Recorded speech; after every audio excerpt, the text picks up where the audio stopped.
Okay, insert Borderlands 2 second wind screen here. We're good. Let's continue. Now let's see here. Well, we have our places set for our giant crops. We should probably work on those as well. And because it is autumn, we will work on our barley crops. Just as soon as I make room for them.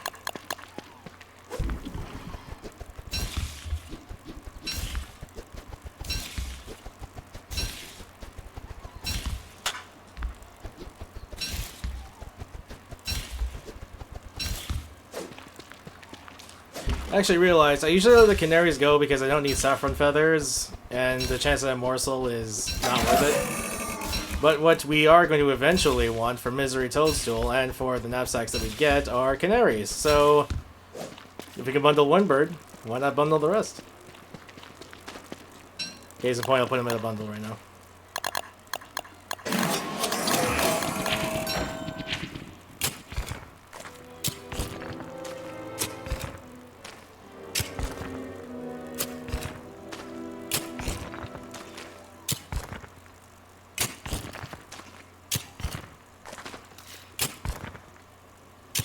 Although it's true, I was just thinking, claws again, yeah, it's still good for mandrakes, which is always fine to just have extras anyway.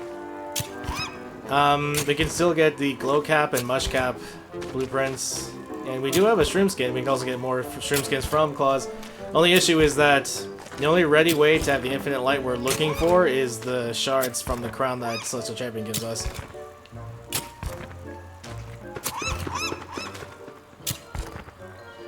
So moving forward,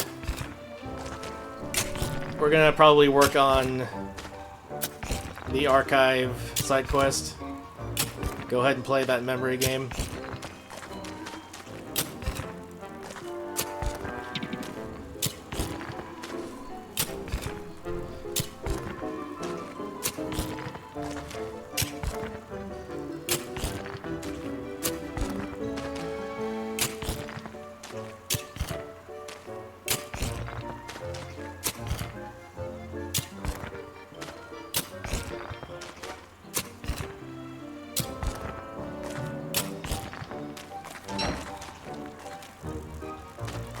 I thought I had some shovels around here.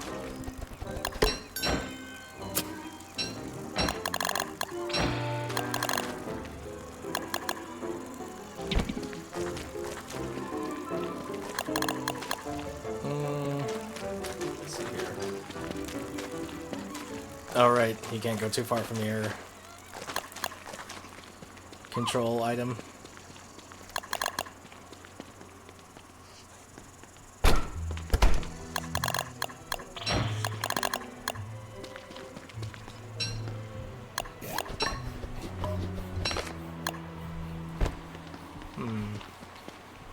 I guess I'll put my canaries here.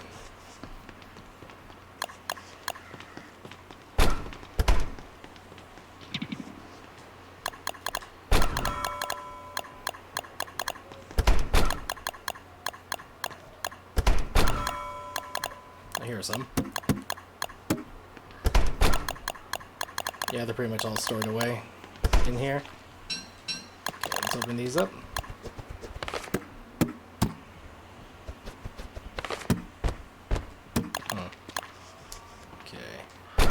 Since we have some space now, let's go ahead and put these here. And get on these Warley crops. Oh, that is another thing I'm looking for from Claws, is a Malbatross bill.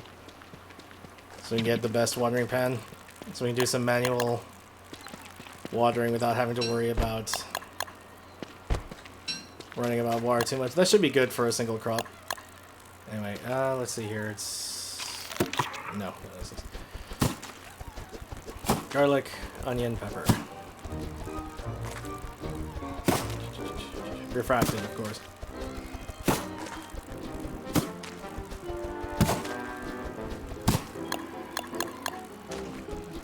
Oop. I get so concerned when it highlights the wrong plot of land.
Thing is, though, when you prepare a full plot of crops,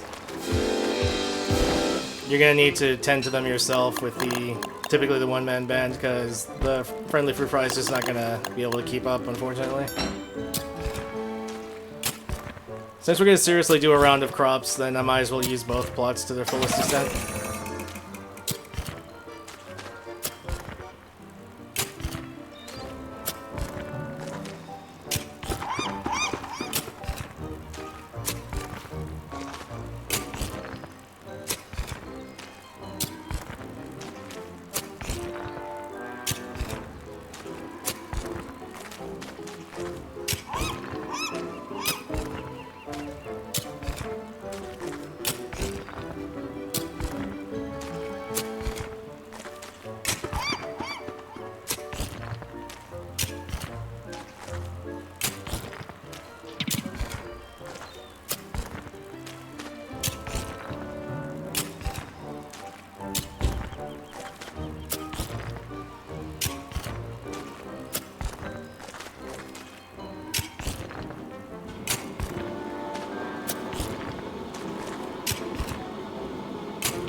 Apologies if the sound of the restroom is getting caught.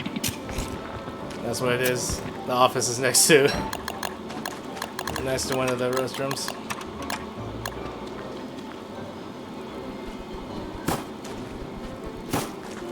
Oh dear, I forgot to wire these before I moved on.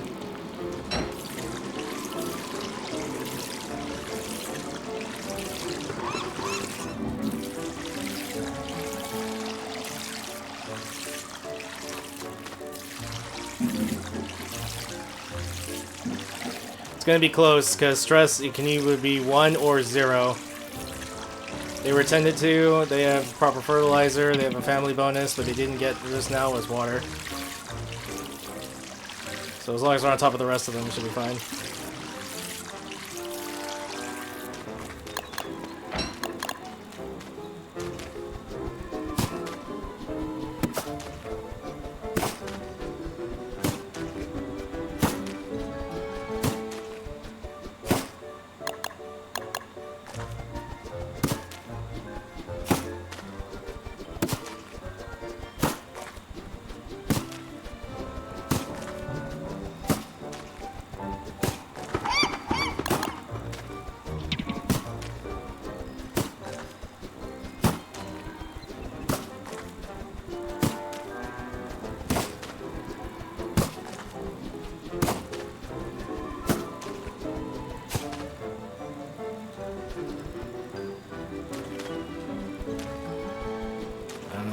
Select it.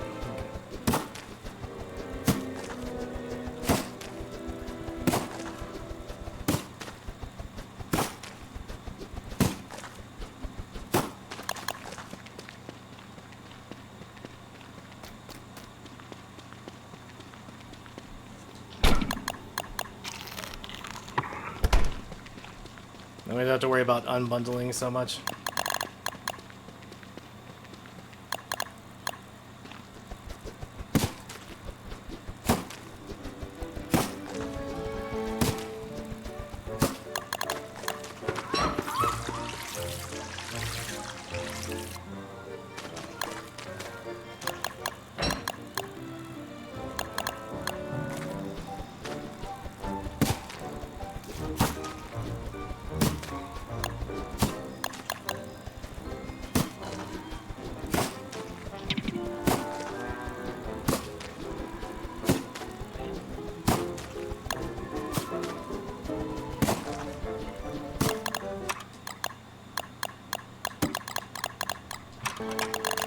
Okay, now we need to go get water.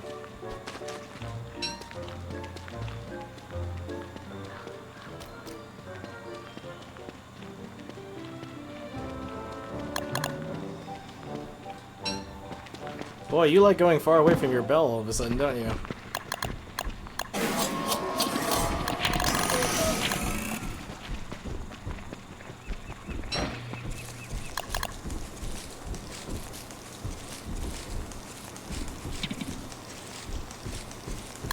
believe that... Yeah, it's over here. Luckily, we have a close-by pond. Otherwise, I might consider making a third pail. Or even a fourth, for that matter.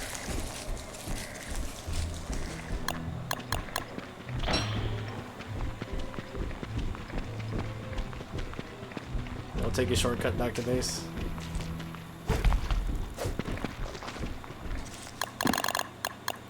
Alright, Leviticus, you can stay. Just as long as you don't cause trouble.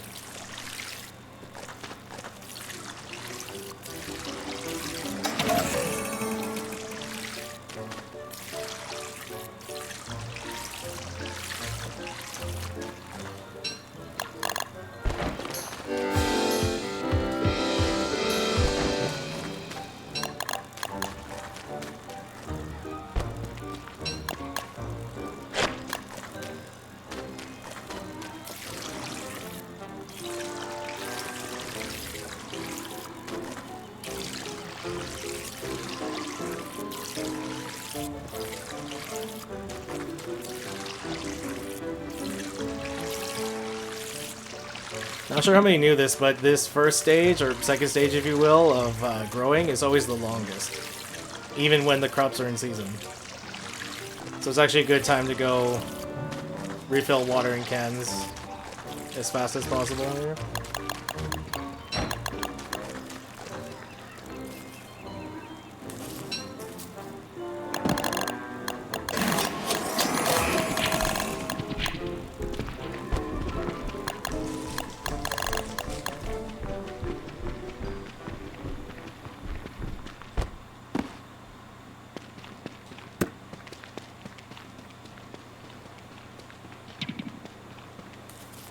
Now, while we're watching these crops, I'll admit, we could lower this, our berry farm down 2 spaces, so it ended up around here.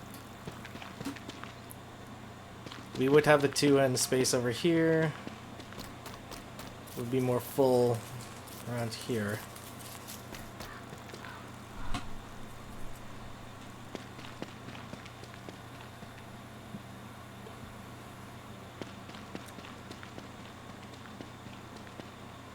Oh, but if we brought it down, there would be no space to walk through on this corner here. It would be moved down here, and it would take up the space, I think. Hold on, let me see. Let me see if we can get a better visual of that.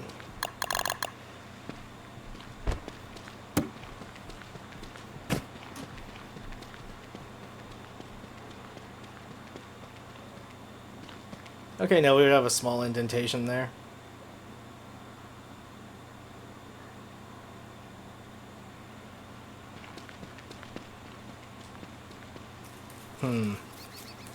So the question becomes, do we deal with the small indentation down here? Or do we have to deal with this looking off up here? And honestly, yeah, it's looking like we want to move this down too. Of course, we can't necessarily do that just yet because the hound trap is in here. Well, I mean, so technically we can, right?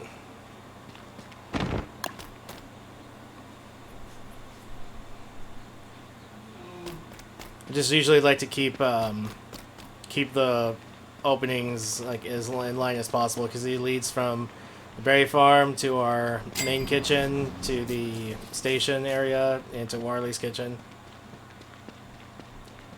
But I guess having these 3 align and this one down here is totally fine, especially if we move this one down a bit. Okay, let's decide. We're gonna move it down. So I'll do so more when we have time to do that.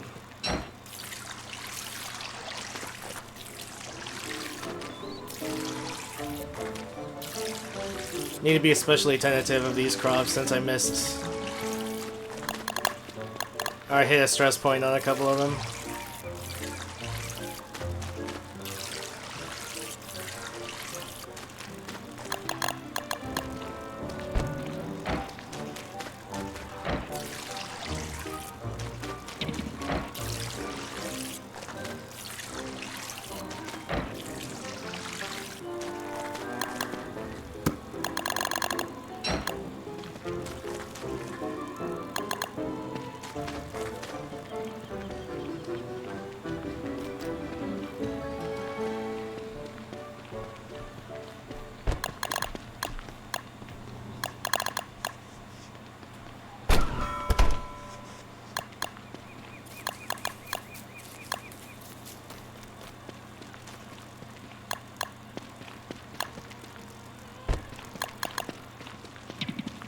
leave this here for now. So yeah, we got the longest time necessary or available to us now.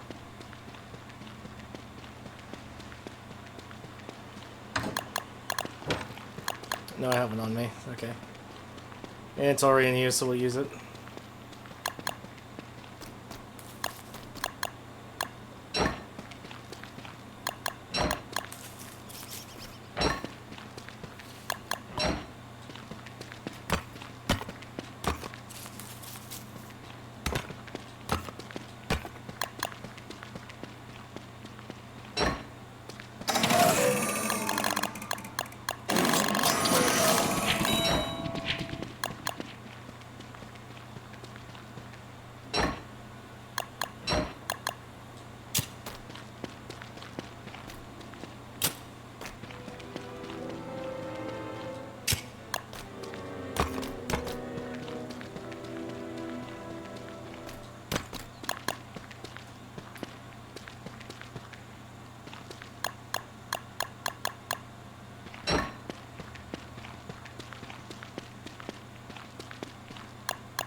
This gives a good example about how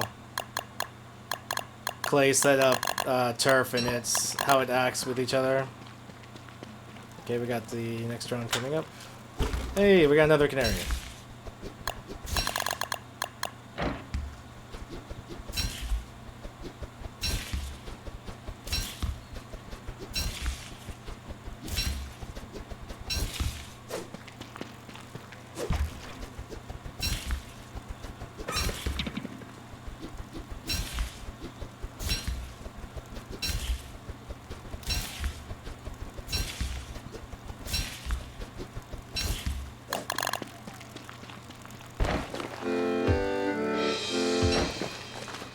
Just goes to show you how much, or rather how slow, unfortunately, the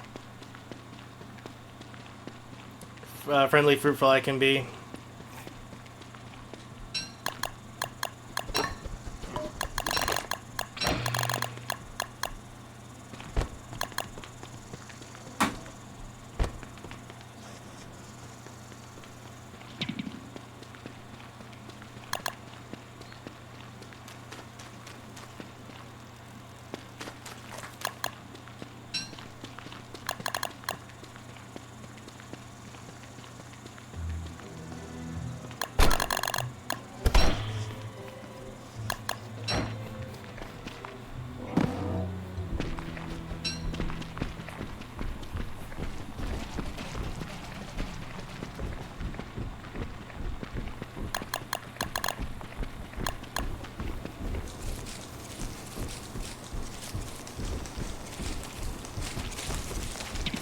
Seriously, they aggroed on me immediately? It's because they know I need water.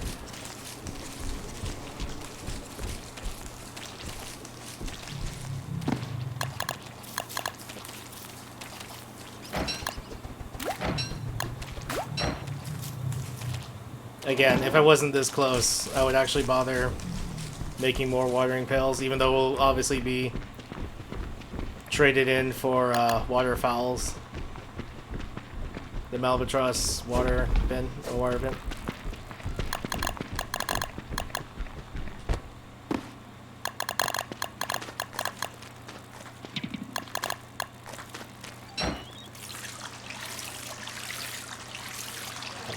Three.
help the fruit fly out a bit.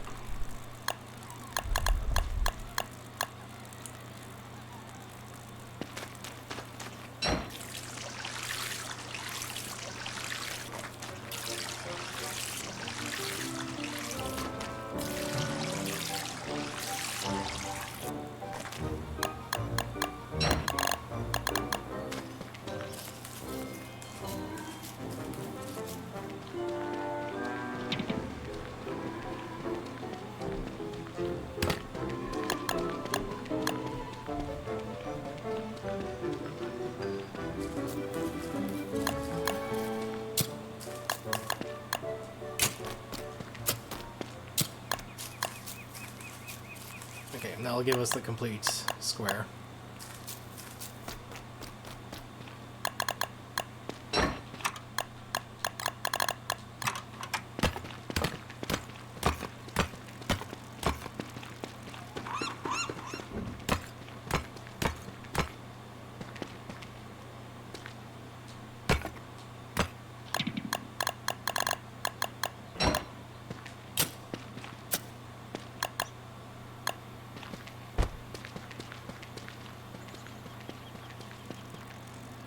Oh, 1 second.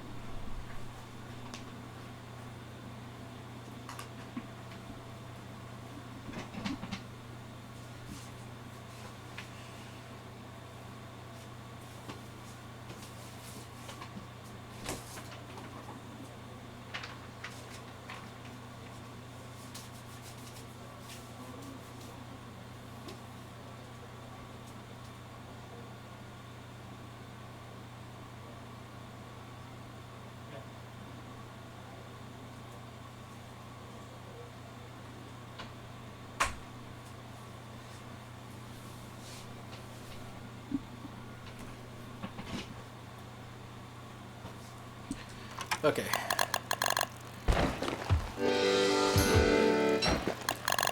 All those are tended to, and now I just have to make sure they're watered. This is also the last stage for this crop.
We're gonna get a fruit fly lord again.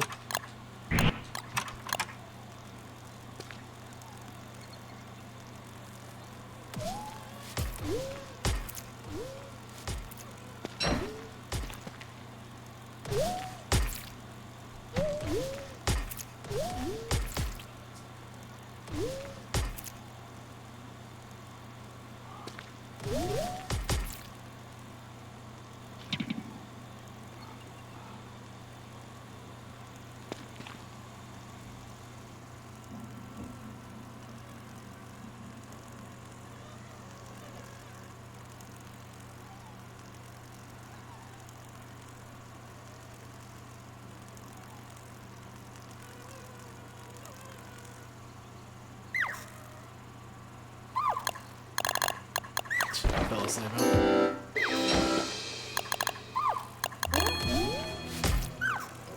There we go.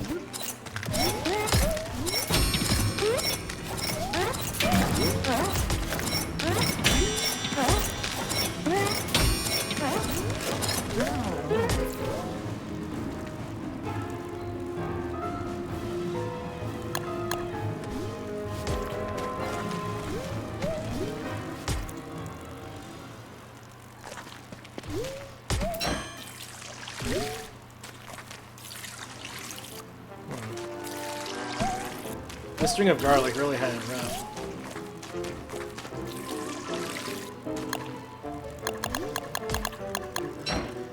It is possible the fruit fly was a bit slow on some things when we were getting refills on water. Oh no, I guess it was on water.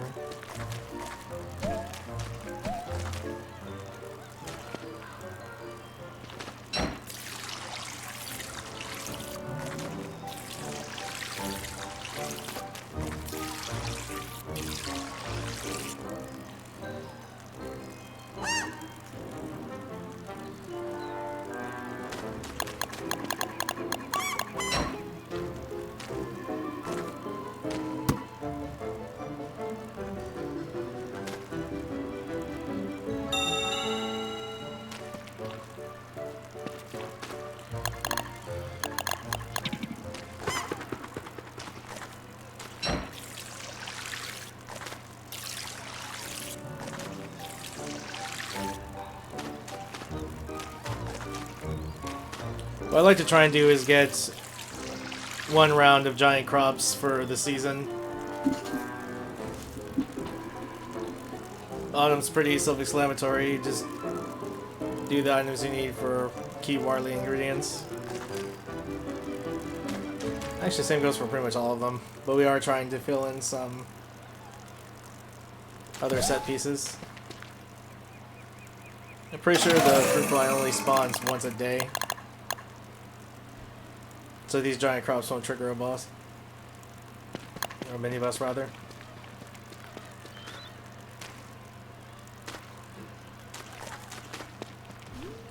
Trying to find more of the seeds he dropped in here.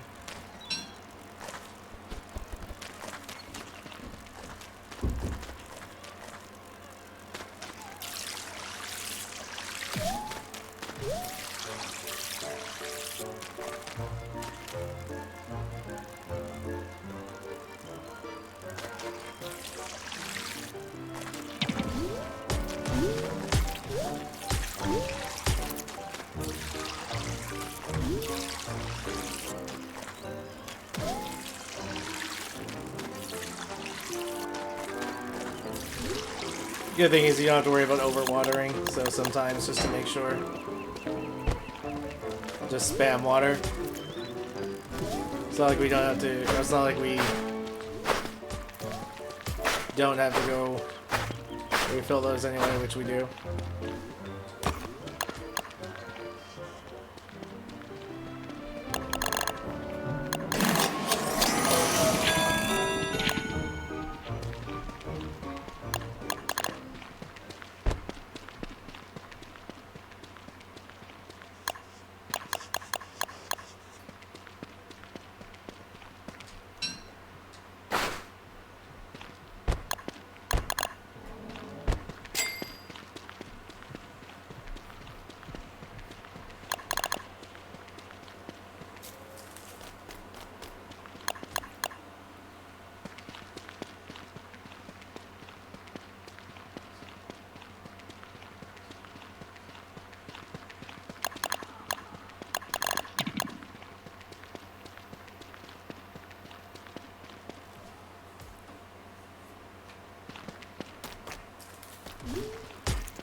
Alright, we're gonna need to make some room.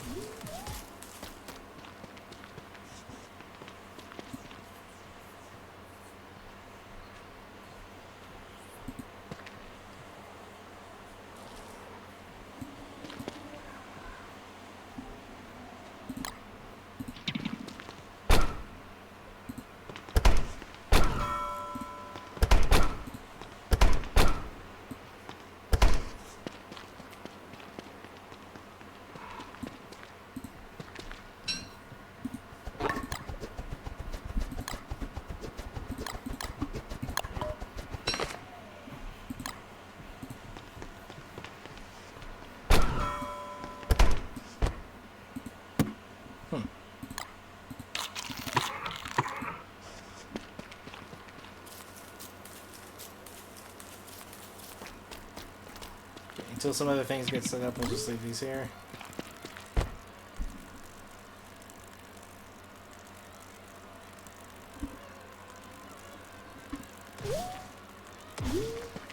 Okay, on the plus side, it looks like plot 2 was a critical success. These two are giant anyway.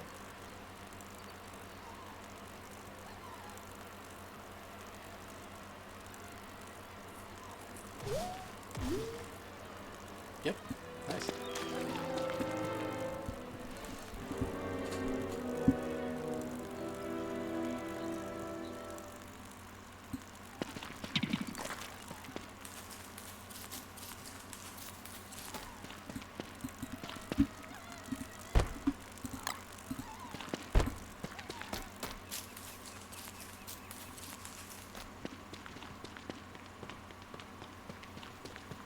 Actually, I should have done this first.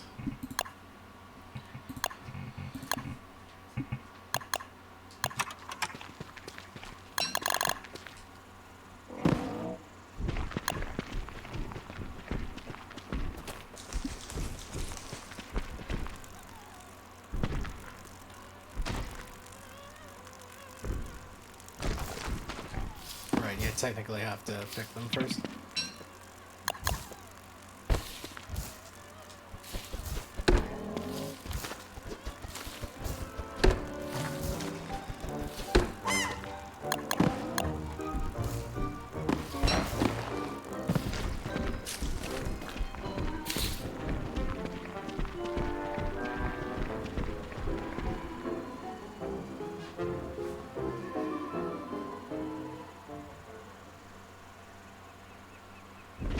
Okay, papers go here.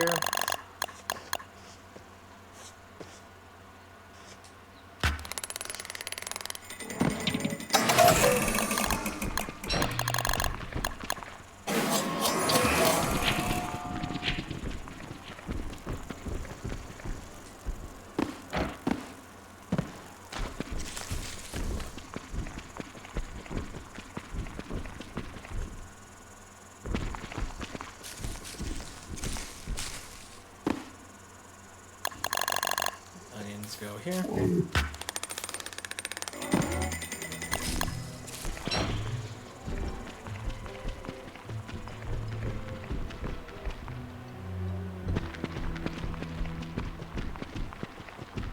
Oh no. Okay.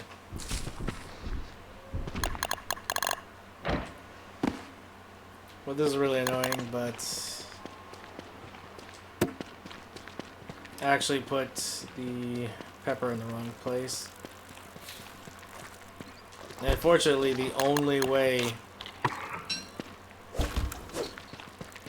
to remove a crop is to actually just get rid of the whole unit, which I think is, well, kind of dumb. If you can place it on and check its stats, I don't know why you have to. I don't know how they expect you to change them off.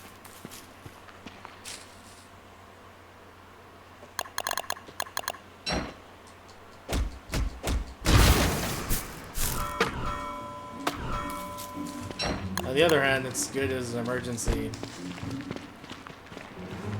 preservative because any crops put on these weights does not go bad.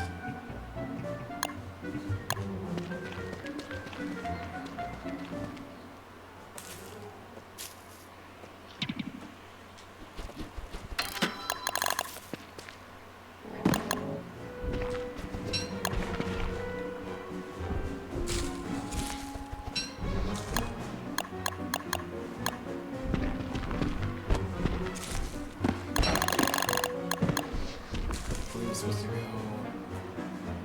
here.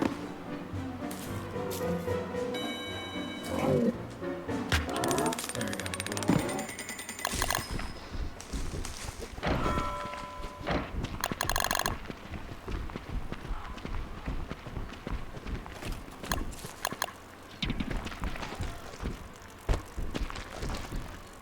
These don't go bad for quite a bit, like 4 or 5 days even, but still. We'll be getting to them presently.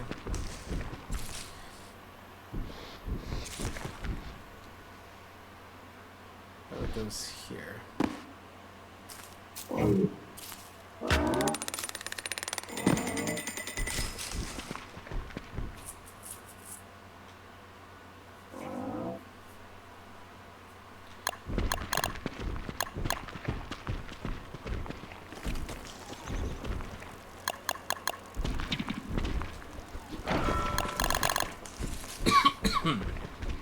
Okay.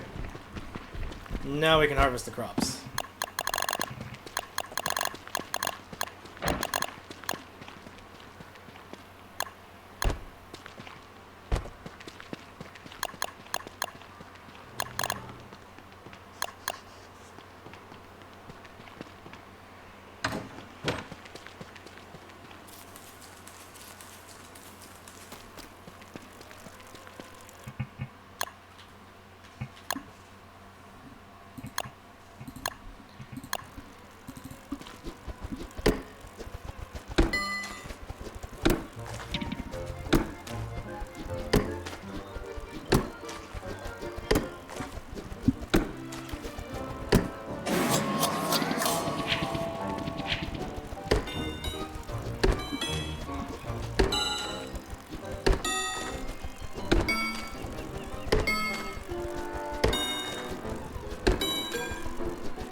Seriously?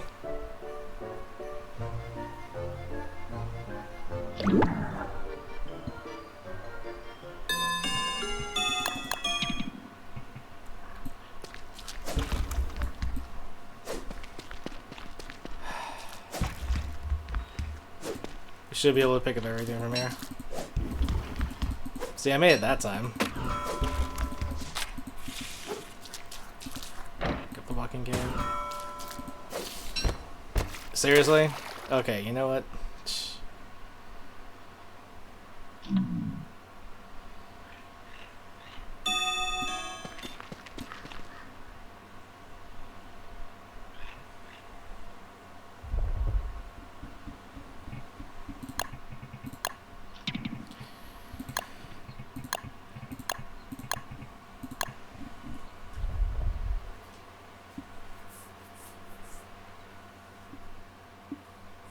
It is too much of a hassle. It really is.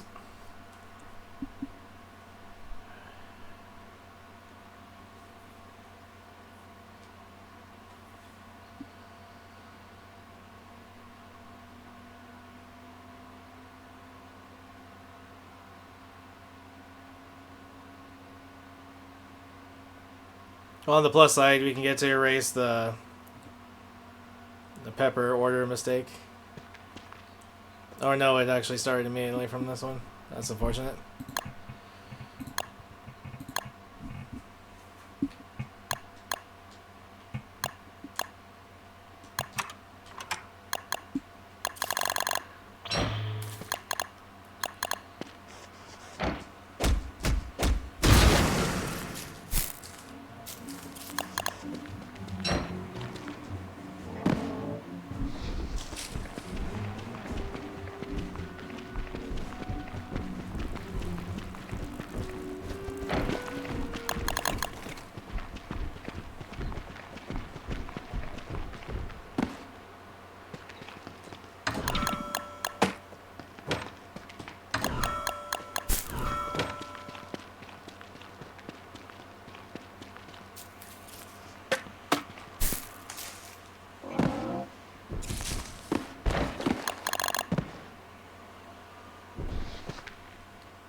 I actually also remember early on, many years ago, oh my gosh, thing to think about, around 2018, is that you could actually stack the lure plants really close together.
Brilliant pathing game.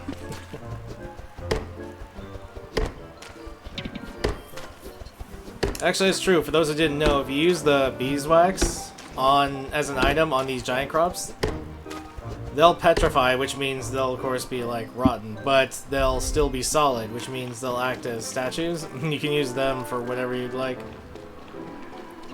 In other words, we could replace these with giant crops that have been waxed over.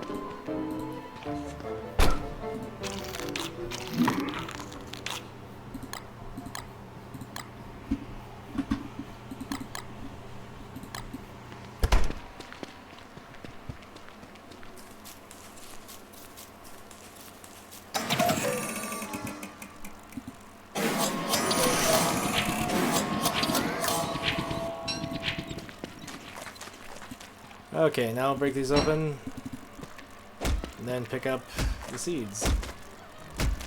Because I don't want to lose too many to birds, I'm just gonna open like a row, and then quickly go around picking them up. We only had one over here, so it's fine.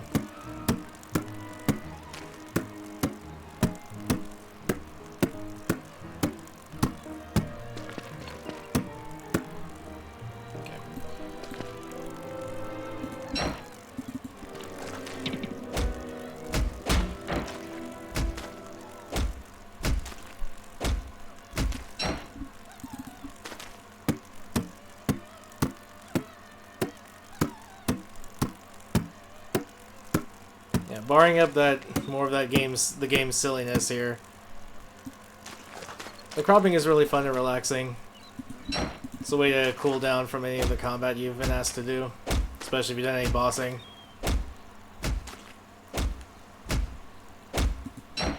If so much attention wasn't needed, I would go out and look for claws, but not until we're done with this.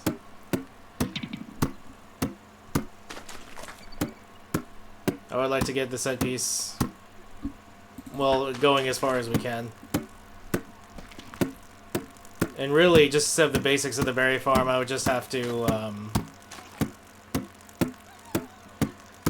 bother planting them in their formation, which I'll do after this as well. So yeah, every season I try to do a giant crop. Well, okay, every season. Okay, every autumn and spring, which is the longest ones, because winter, we're just doing other things. Yeah, it's not that long. Summer, we're in the ruins. So I like to do an autumn and a spring giant crop formation, maybe one or two, especially since now we're looking for pretty much all of them. At least one to get the giant crop for it.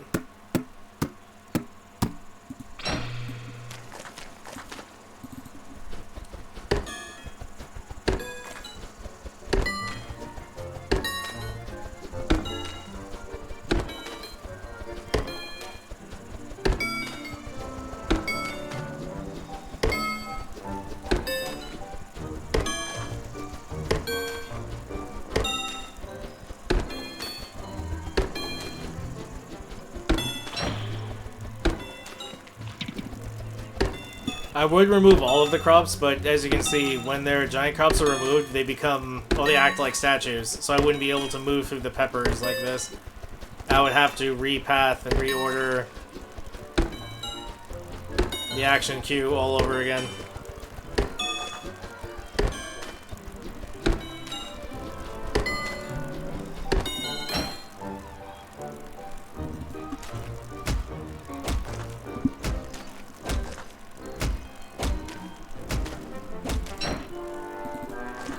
No, I don't want the onions in.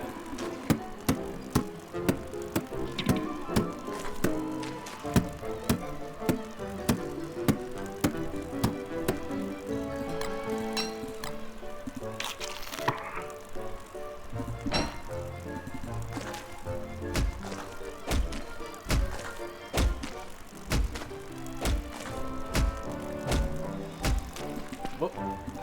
Let's get these seeds first.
So yeah, with almost full knowledge of what crops go with which in the farming system,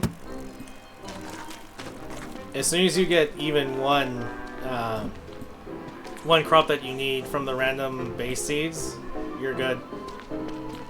I'm gonna have to borrow some real estate here.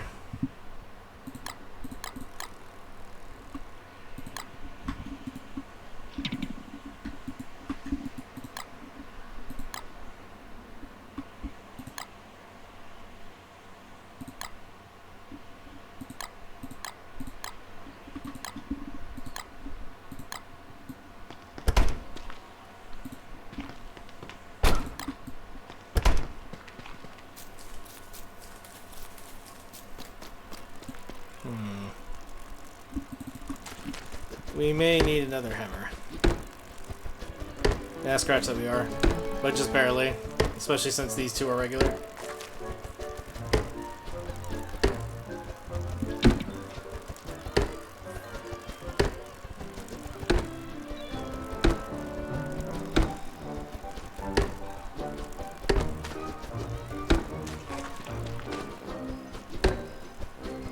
And no doubt because of the shapes, you can definitely be thematic if you want to. I'm certain in the future, since, you know, we're actually going full on with this save file. Are you serious?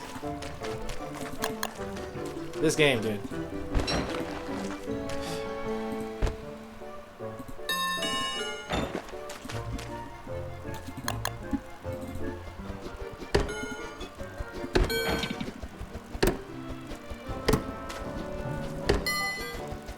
So yeah, I'm not jumping on the dang boats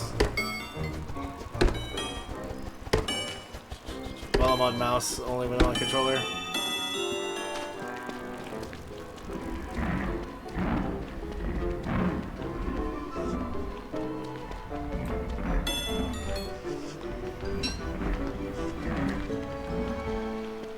It's gonna take a few more swipes, but it'll be fine.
I know that I'm being used to too much often, but wow, these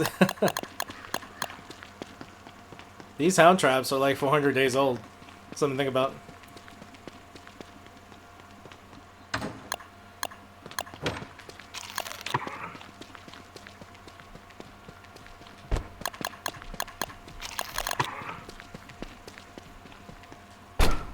Oh yeah, we have to put the monster meat into overflow now. Do I even have room? Well, I mean, I will now. Especially since I'm going to be opening up some things.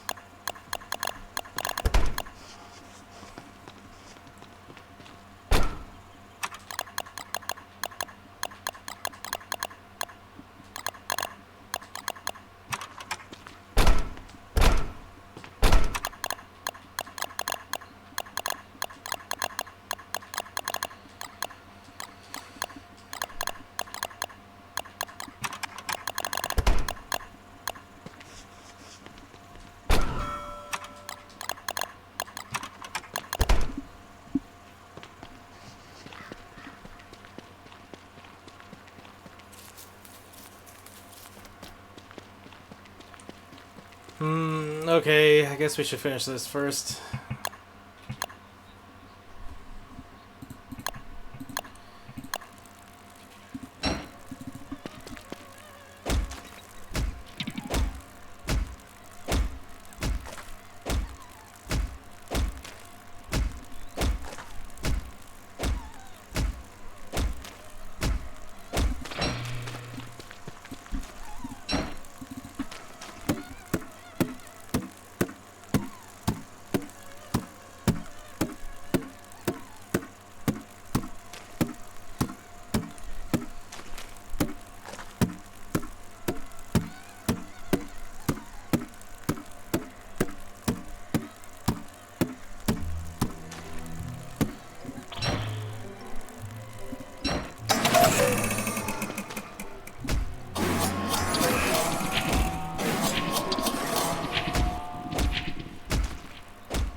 Also, yeah, the birds will not eat actual, like, crop products. They'll only... the actual item itself, they'll only eat the seeds.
The reason I like to have a lot of space... Oh, did it... Anyway, the reason I like to have a lot of space with these signs and these products is because the sign is going to... It's going to let you draw a picture of the item that's closest to the sign, but it can be a little bit picky about what that is. And also, if too many things are too close to each other, then yeah, you'll wind up wasting a sign drawing something else when you wanted another item instead.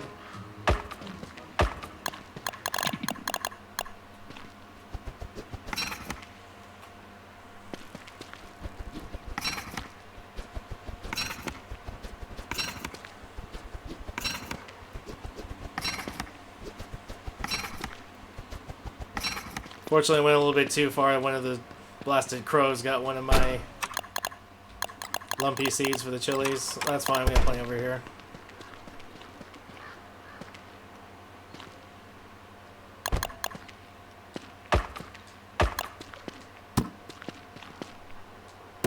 I'll just pick those up.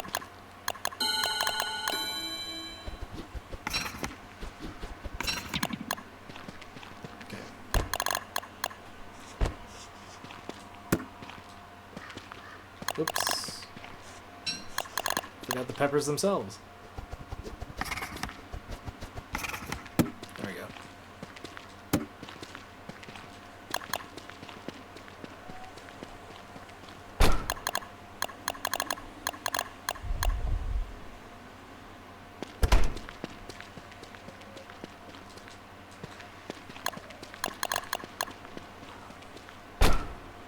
I guess that counts.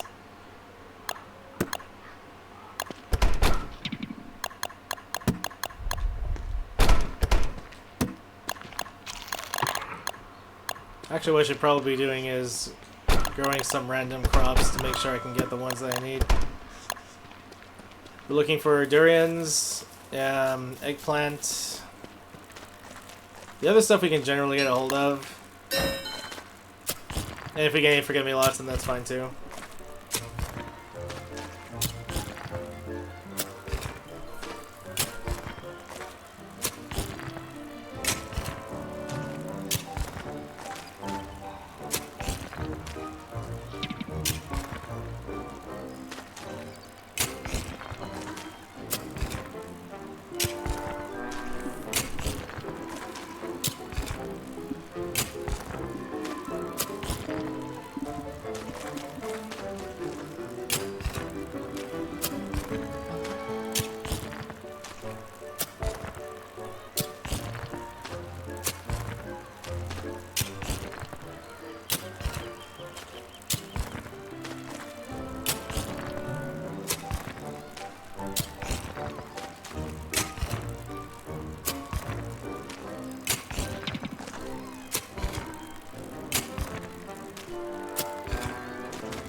I suppose this will give us more of a reason to go collecting more seeds. Maybe we run out a little bit of space in the ice boxes.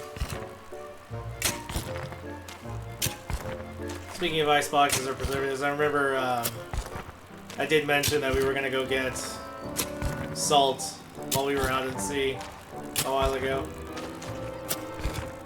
Obviously, it's not as high a priority as I had before, but we're still gonna go do it.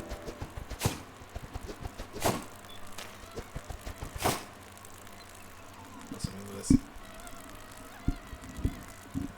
tiny bit closer for you guys.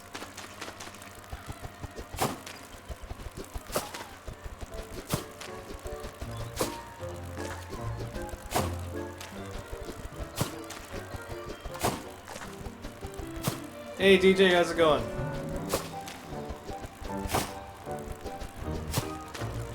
Yeah. He's really safe near the pseudoscience station. Or she is, rather. Don't worry, if Hutch or Chester die, their spawner can't be killed or removed by the game. You just have to wait a day. They come back.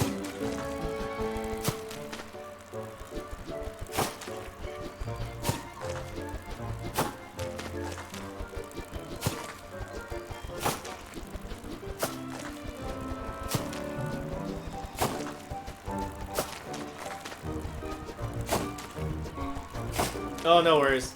If you want to make her bite back, put 2 spears in her, and then put a light bulb, at least 1 light bulb in her. She'll turn into, I forget the specific name, but she'll turn into a giant blowfish. And she'll deal damage to whatever damages her. It won't dissuade anything, I don't think, aside from just doing damage and killing something if it insists on keep attacking her, but...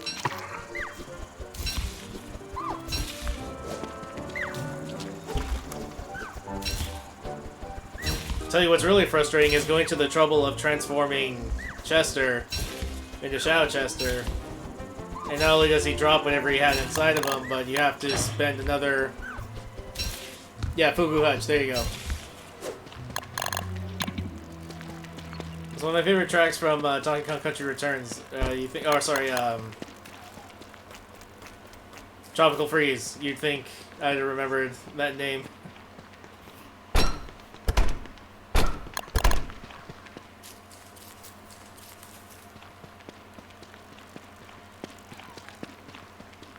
Yeah, I guess we'll stick with that 40, see what we get.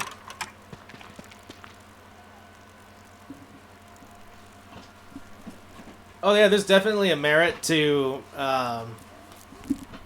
Music Box Hutch. Especially if you have a Tam O'Shanter, you shouldn't have a worry about needing sanity sustaining items really in the caves. Let me check something.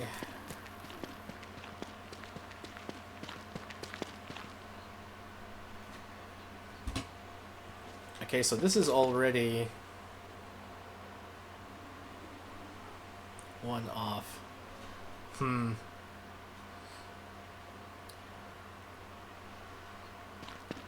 I try to give myself 2 squares or 2 tiles of movement space whenever possible. The small amount over here next to the berry farm and the crops is fine. But this part is technically going to become part of the storage area, so I may end up moving this whole thing down 1. But that's going to be weird because then it's going to leave 1 space here. I try to make things line up as best as possible. I could bring it 2 down, but conversely that gives us 3 spaces up here.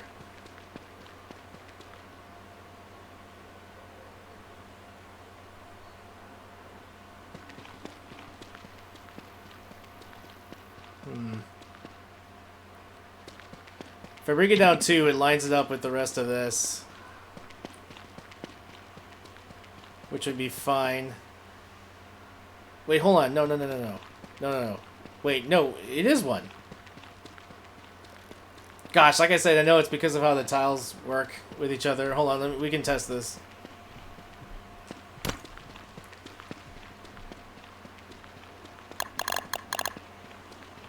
Okay, this should already be lining up, actually. Yeah, it does. Okay, so we do bring it down 1. Yeah, and it lines up. Okay, perfect. That's what we do.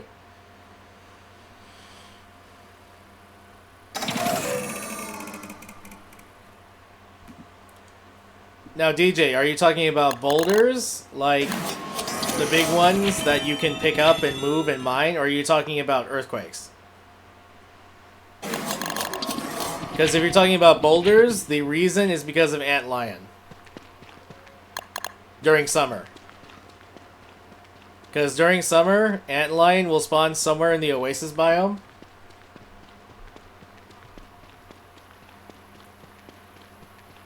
And if you don't give her enough like raw minerals to cool down her enrage timer, if you're underground, she will cause those boulders to fall on you. Yes, the big ones are antlion. That's why before I go down to the caves, the first thing I do in summer is go kill antlion. Which is fine because she gives you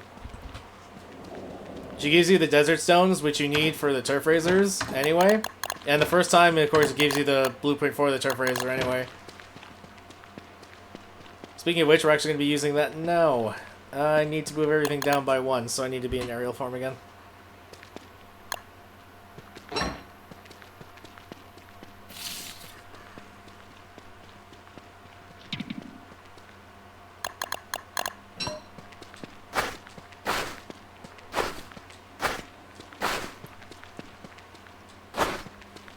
Yep. She's not particularly hard, especially if you have 2 players. Just make sure you have your desert goggles. And make sure you have either... you both either have more than 1, I would say. A couple of, or even 3 copies of like marble armor, which you could definitely mine by then. Or otherwise use the marble beans to become marble trees and then harvest enough by then. Or use the Shadow Chest Piece farm and have a bunch of knight armor and then just beat her up a lot. If you're still using the Wartox method, then you should still be fine health-wise as well.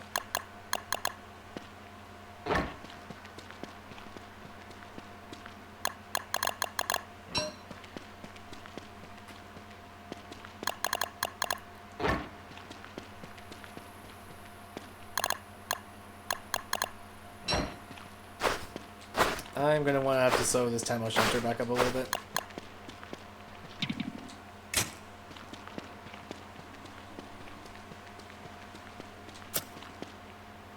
No, I did not want to plant that. What I do want to do is take these off.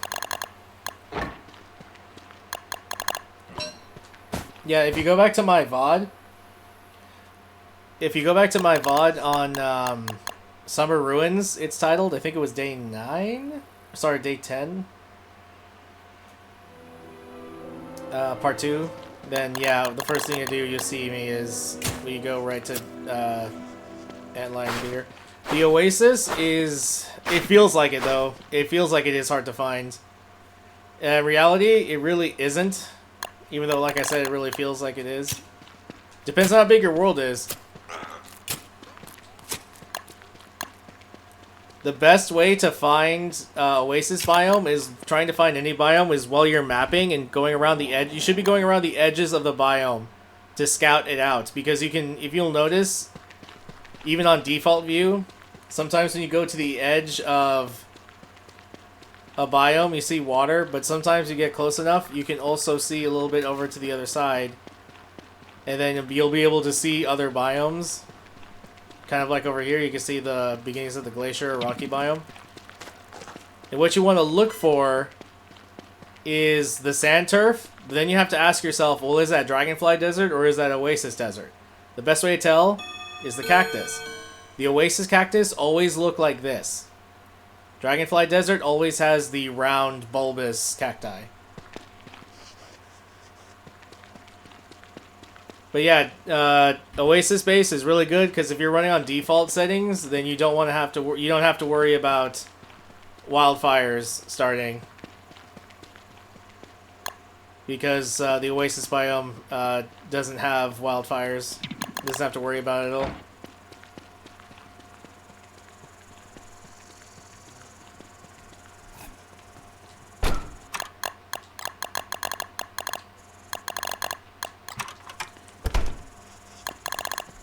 Also, for the future, during summer,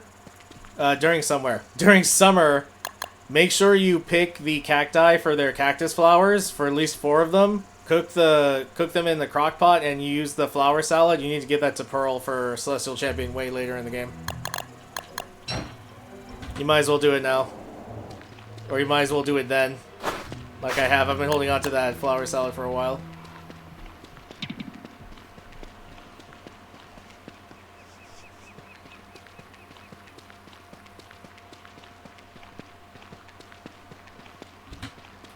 Go ahead back to this.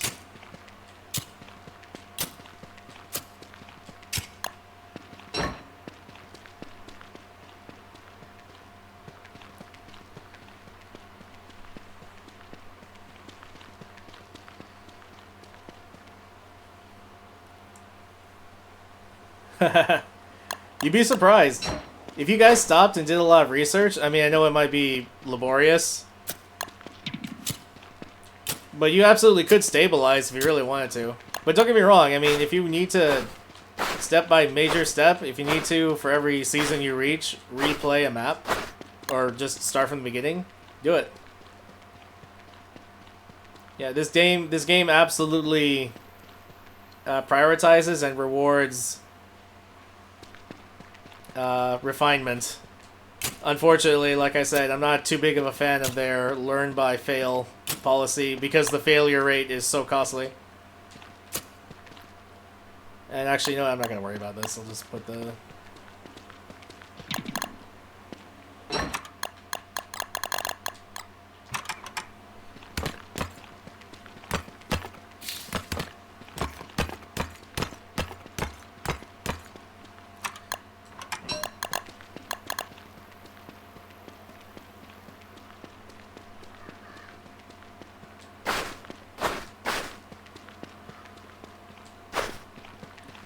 Okay, looking much better. Nice, I like it.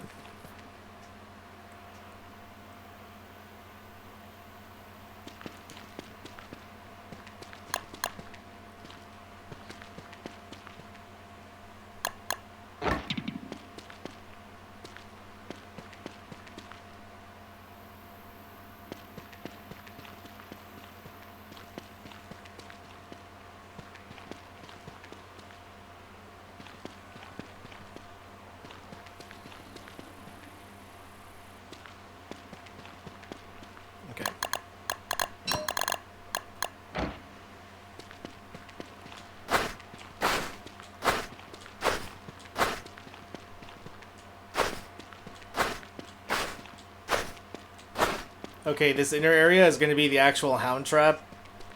The other sides out here is going to be the extended storage.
Okay. Now our produce and its seeds now have a home. It's just a matter of transferring them all there now. Alright guys, come on.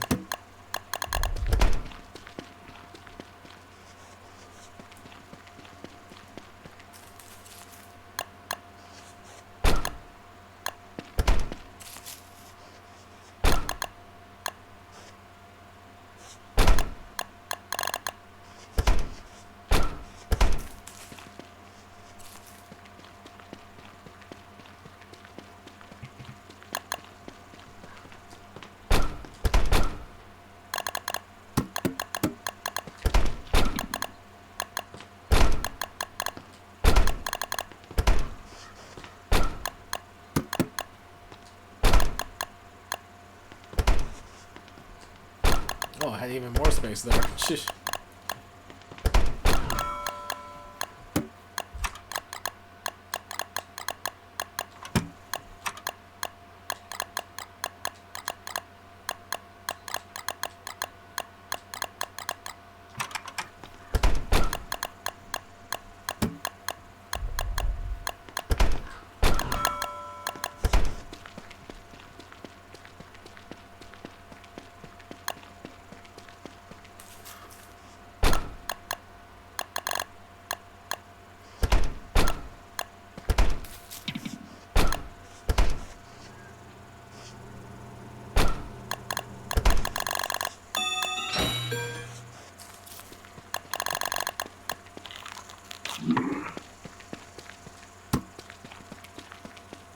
No, I'm certain I had more peppers than that. Oh, good. Look at all these forget-me-lots. It's great.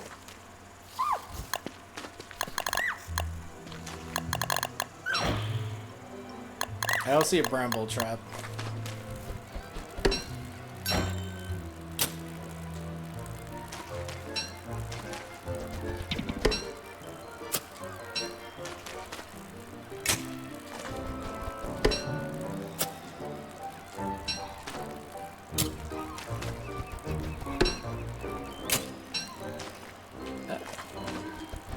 Okay, we definitely got the eggplant that we were looking for. The question is, do we get a durian?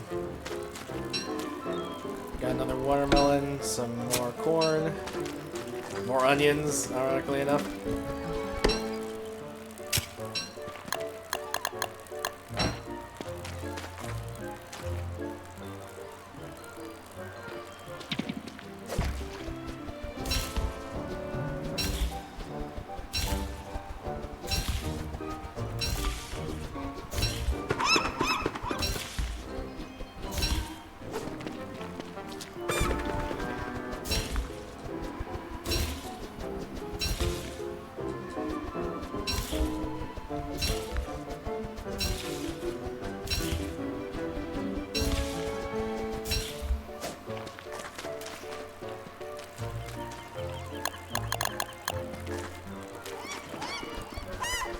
Even got some garlic.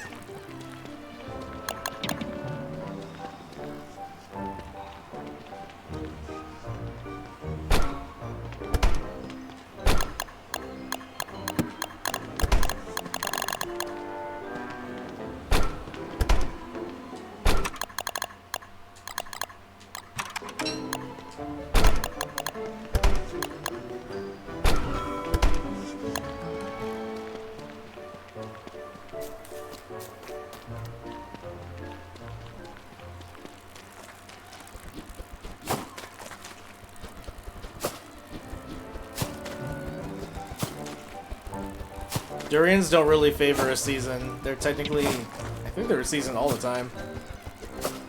So we just gotta keep planting till we get it.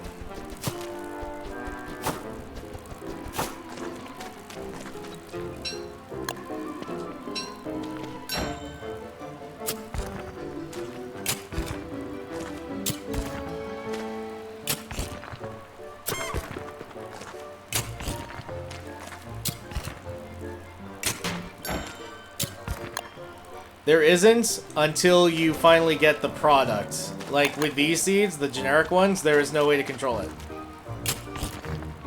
You can control how much of what crop you get once you identify it. In other words, once you grow it. But you can't with these regular seeds, no. You have to grow and hope. You want to find a specific crop? Yeah, you gotta just plant them and grow it. If you want to check out the VODs on my channel on YouTube, you can, just to see how we found our way to these crops.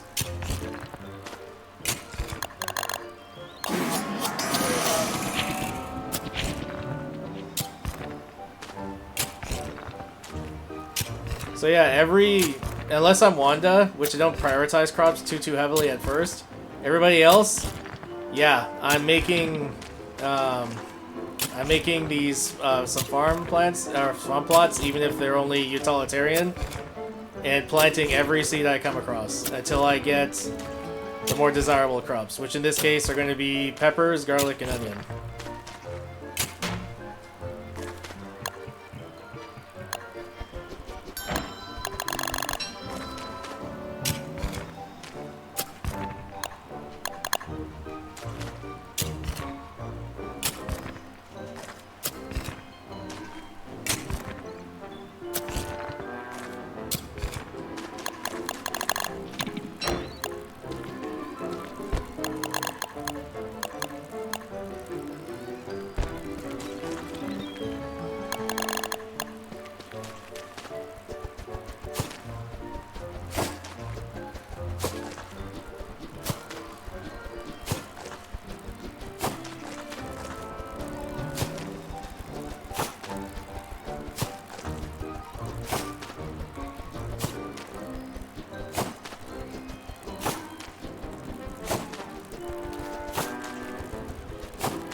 Yeah, since I'm looking for crops, it's pretty much what you do. Pick up every seed you find or start collecting seeds, and when you're ready to start searching, just plant them all and hope you get what you want.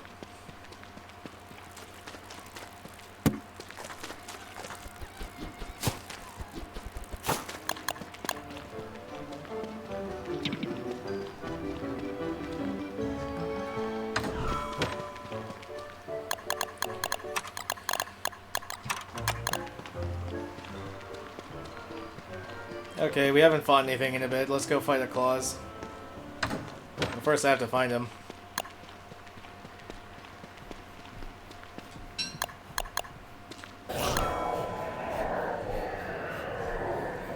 Take care, DJ. Thanks for dropping by. See you then.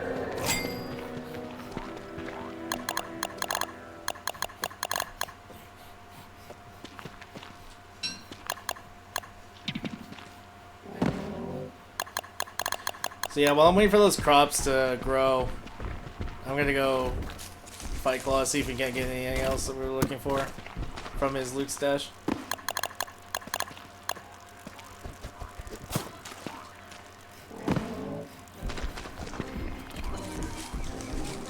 Since we know he's not near Pig King, let's go look at the mosaic biome.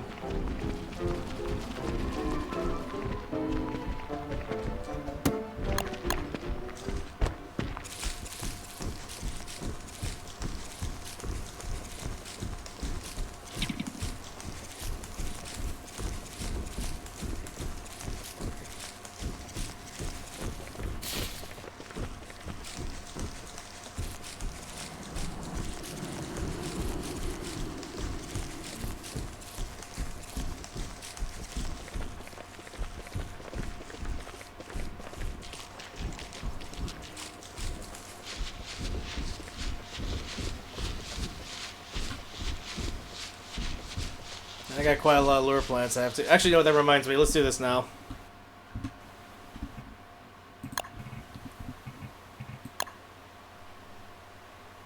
I'm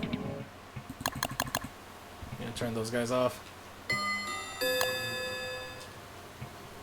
Actually, until... Oh, it's dark out. Shoot, what? I thought it was becoming dusk.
I'm a little surprised it hasn't rained at all.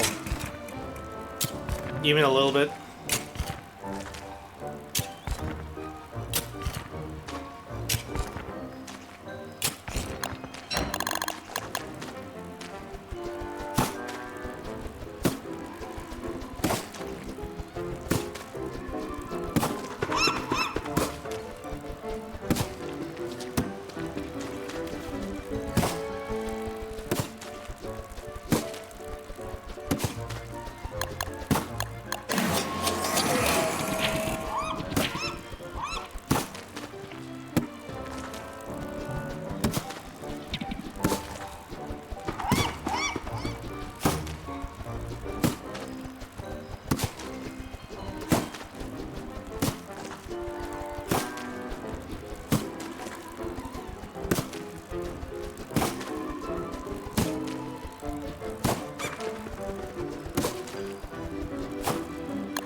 Actually, I think if I remember correctly, he's over here? He was over here. We just didn't put an ocuvisual down.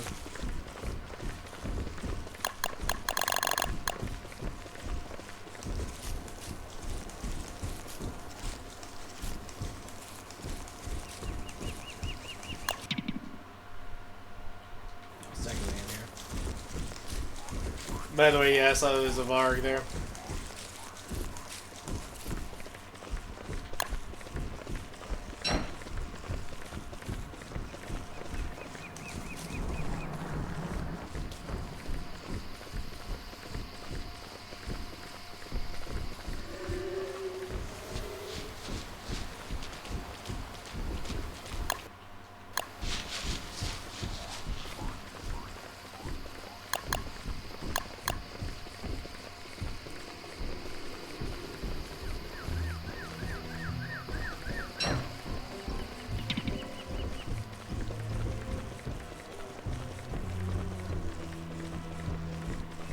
Have all this rot to deal with, even more so.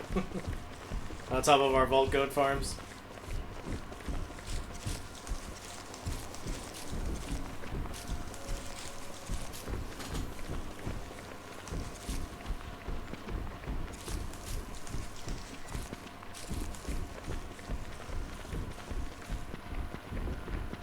Come on, he's gotta be out here somewhere.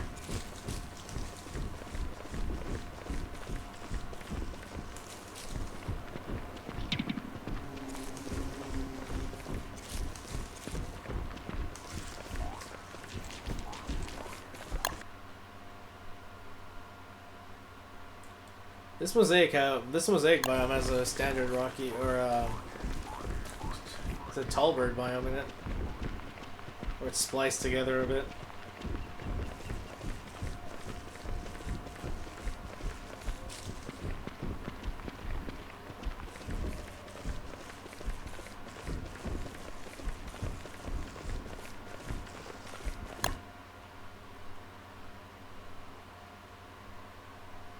Is he in the deciduous biome? I just didn't notice.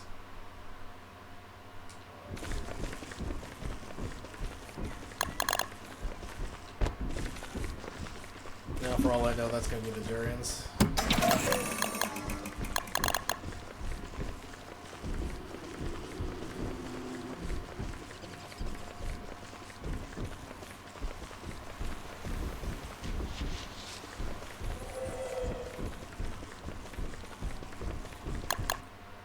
Unless this chopped up deciduous or mosaic biome goes elsewhere.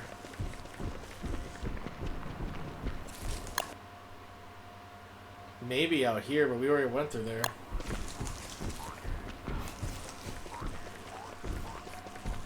Oh, let me check. We log back in, the announcement should come back again.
Crowd King and Luke's Dash, yep.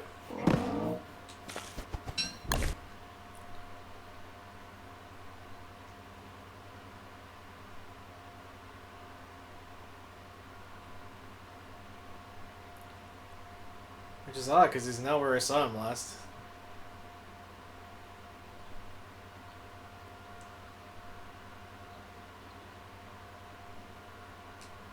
Alright, since we're down here, I guess I could go check out where the tall birds are and make sure that his loot stash isn't in there.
Well, I don't see him in here, which is good news. Be extremely problematic if he was in here.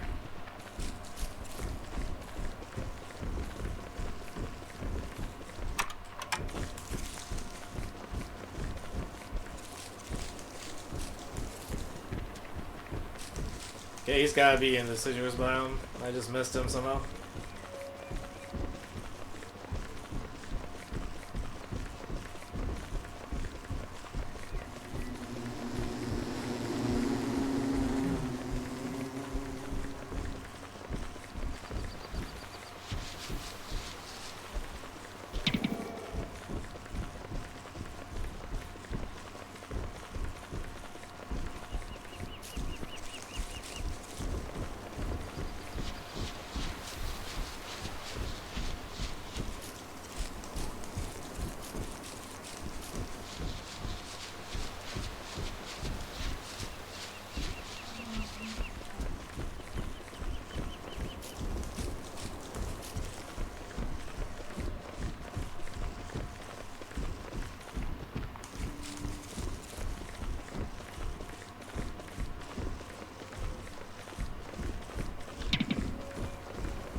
Okay, never mind, he's over here. Huh. Guess where I saw him elsewhere. We can get him to break some of this stuff. Oh no, I don't want him to the frogs, never mind. That makes sense, rather frustrating how close it is to the frogs.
These lousy spiders are gonna get in the way.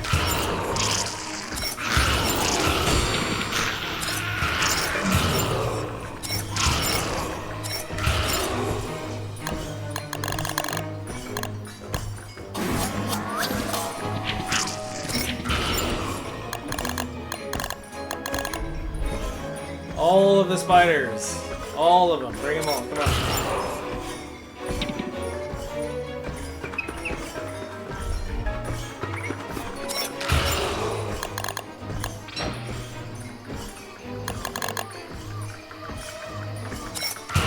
Are you telling me the new ones that spawn out of the den come out aggroed?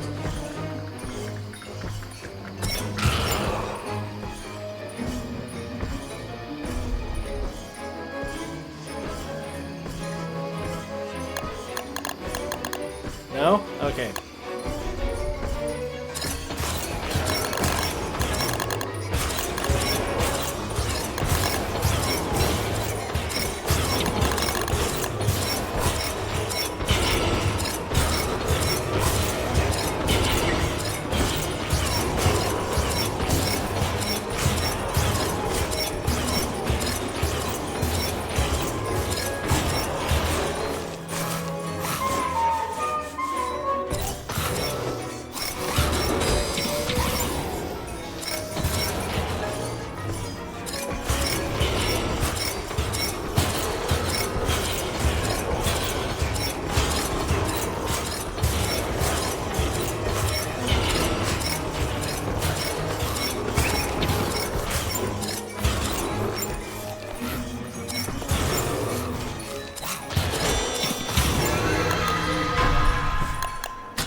No, he'll be dead before we get hungry. Before we start starving anyway.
Well, let's hope we don't get this spawn anytime soon.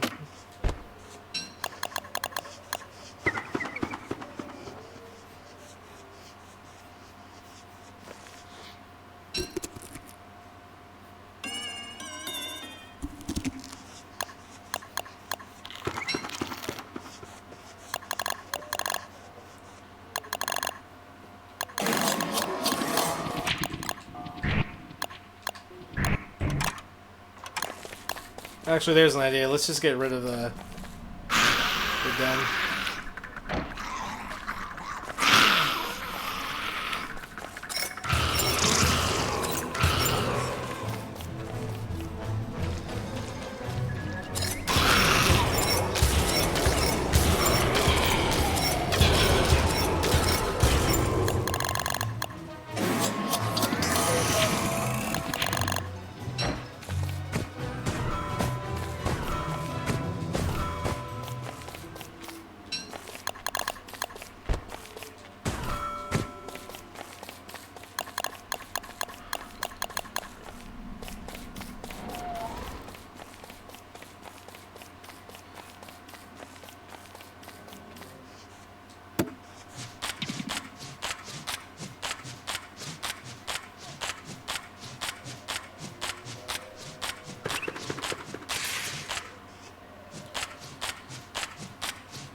Nice, deer collectible.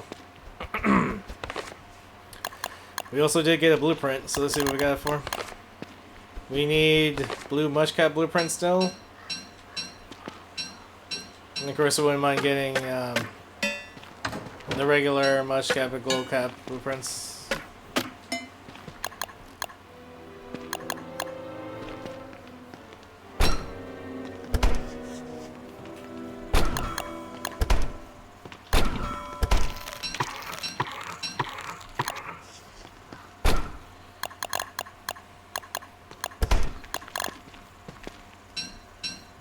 Oh, a bundling wrap blueprint. And here all we had to do was wait for 8 Colossus bites. We didn't have to worry about beaquing, really.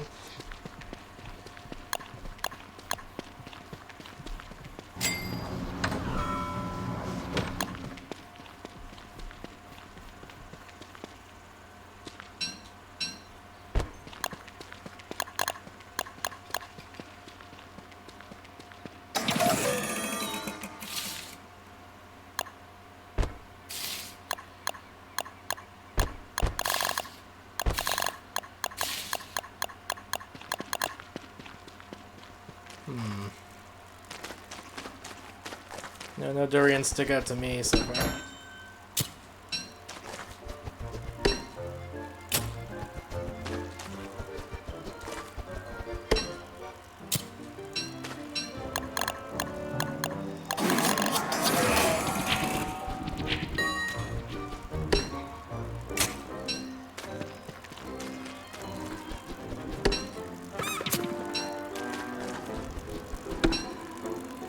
We even got another pumpkin first. Actually, no, we got durian. Here we go. It's this one. Alright, cool.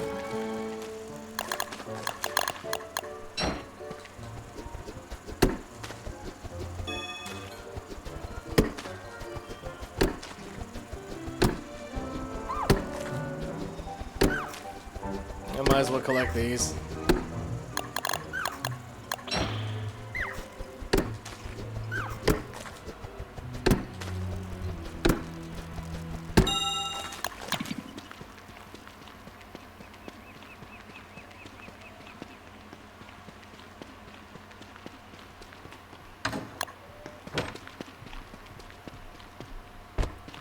Make it a collection of life-giving amulets.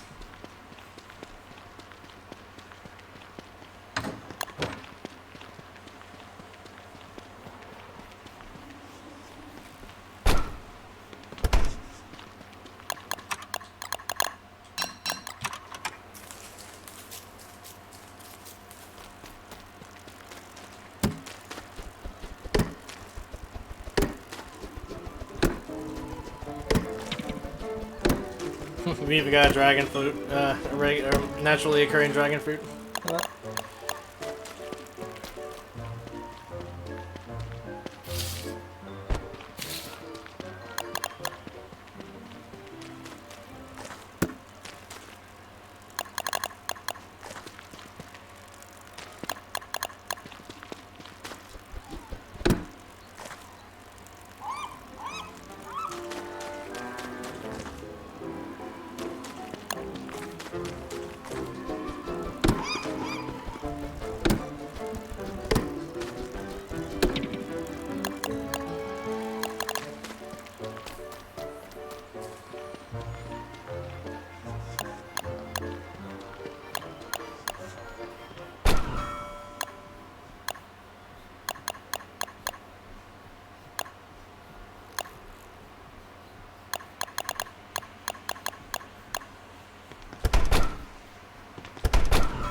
I guess I can put these extra ones in here. No, those have a place. But I do need to be storing regular seeds now. Again, we use pretty much all of our stored up seeds for bait.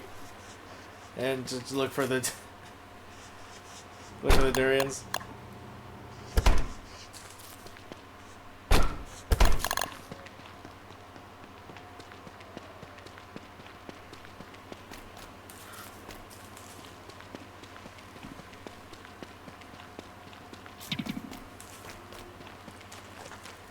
So we're already growing.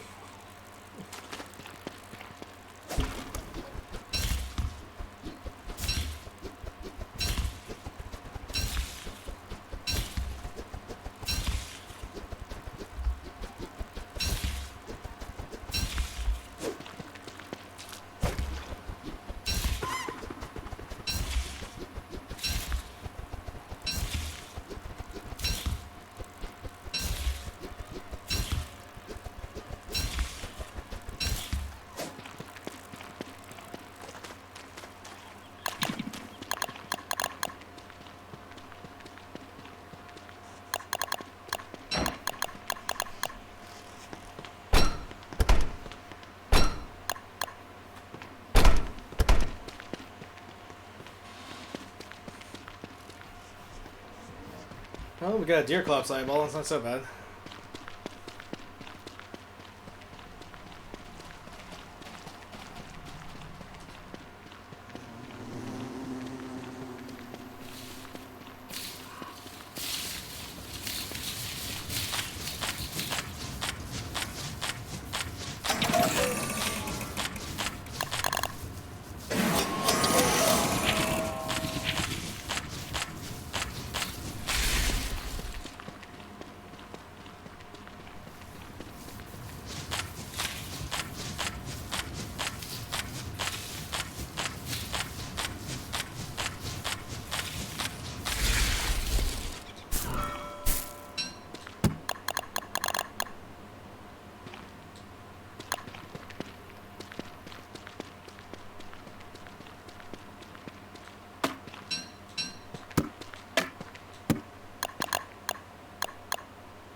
Okay, good. This didn't go out of control. Still don't know exactly what caused that, but I'm pretty sure my hypothesis was right.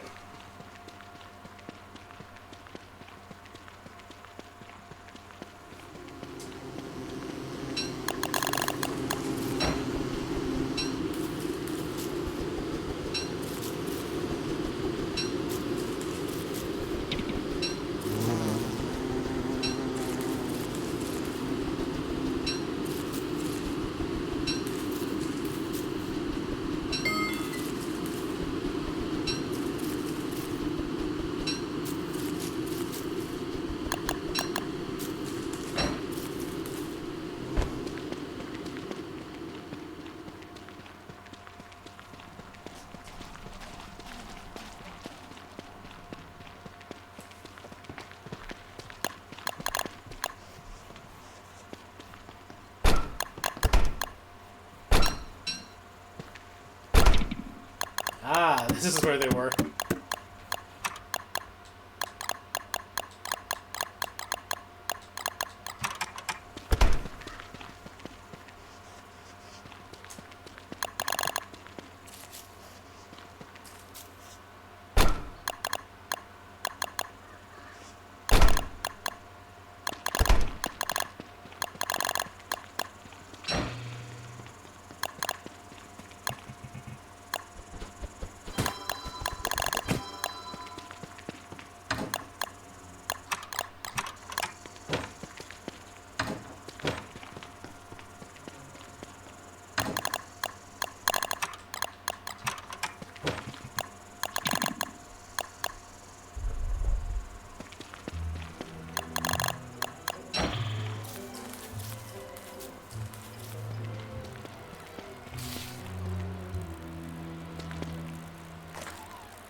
Oh, that wasn't a durian, it was a pomegranate. Shoot. Oh, we're still looking for a durian then.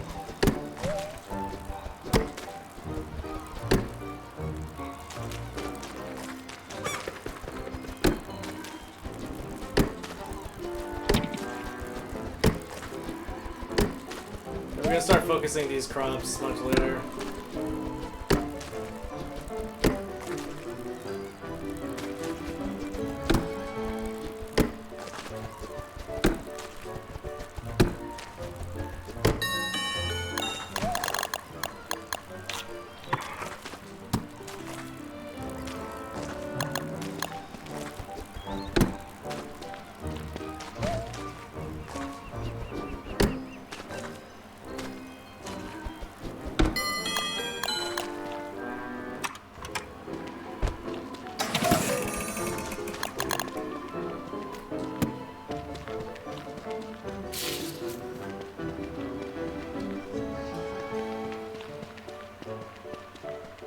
So I'm gonna need to find a new spot for this trash vessel.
Oh, thanks, Dieg.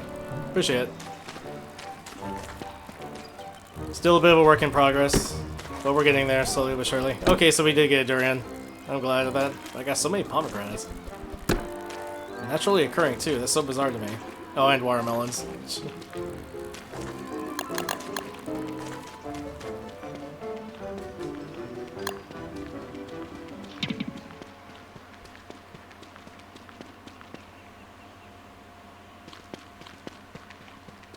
No worries.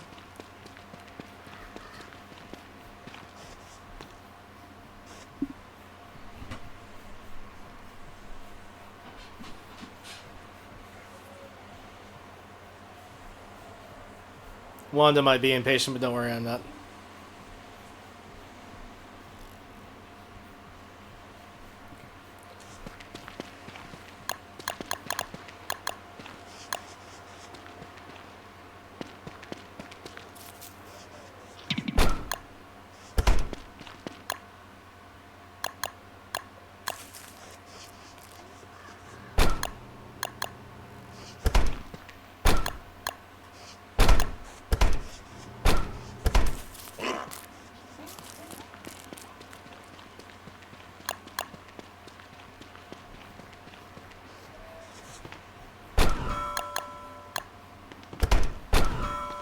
I still have to organize these crops later.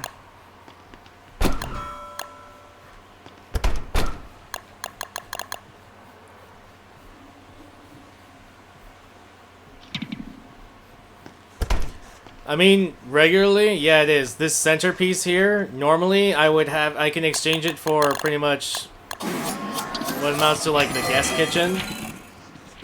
And whenever I'm anybody else but Warley, then I have Warley's kitchen over here.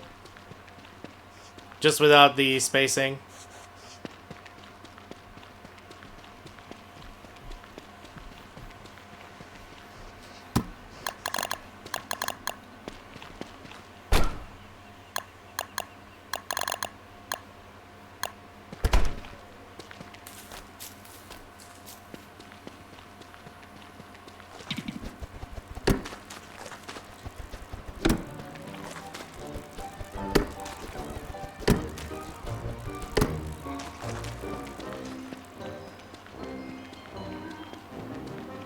I never get this many naturally occurring pomegranates, I swear.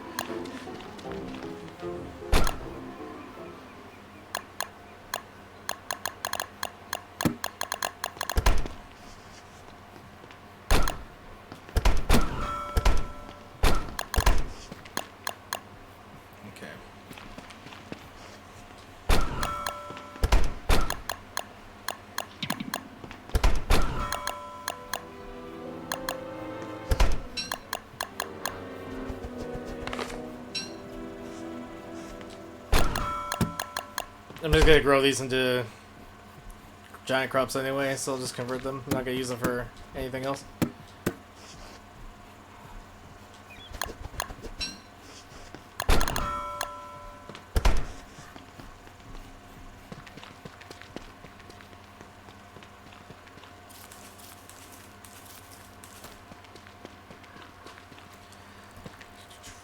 My permanent lighting choice? Do you mean which version of the lamps I prefer, or you mean if I use like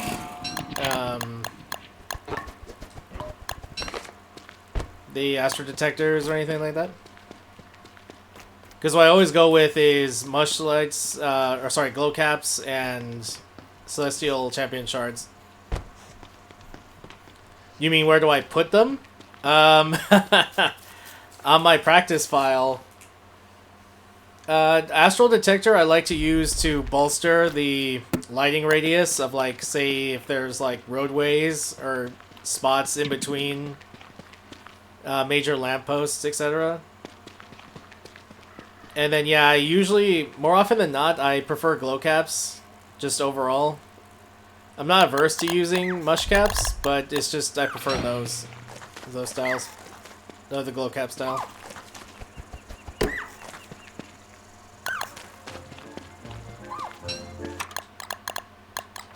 Fruit fly, you sound too cute when you sleep. Stop it. Actually, I can only unlock these.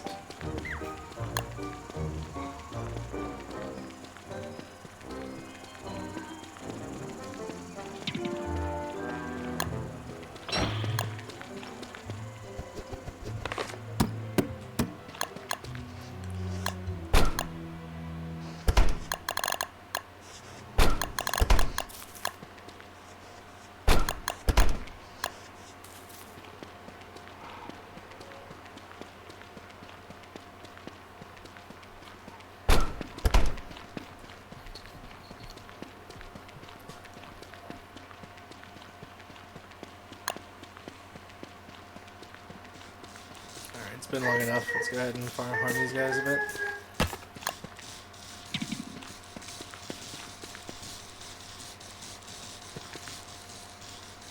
Come on, you stupid buzzards.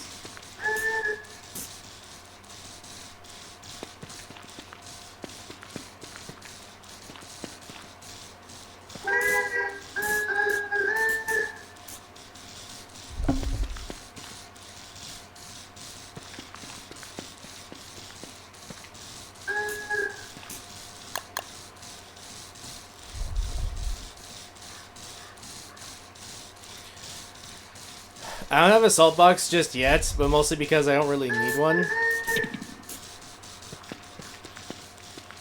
But with the architect pack that I'm using, I might just go do that pretty soon.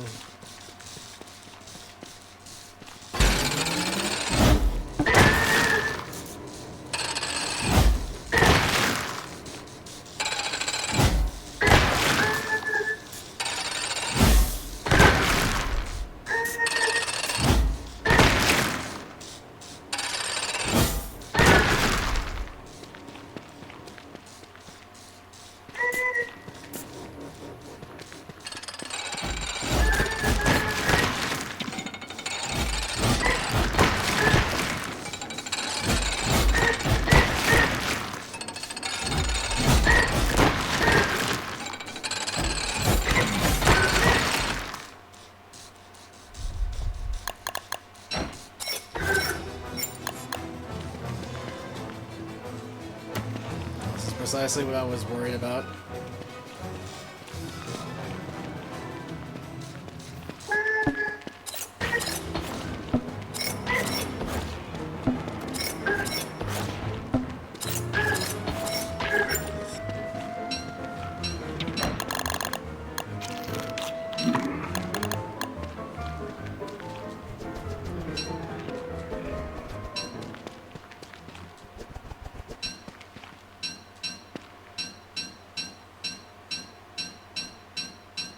What I may have to do is block this off a bit more. Otherwise, I have to switch to mouse and keyboard and shoot them all individually with eye stabs.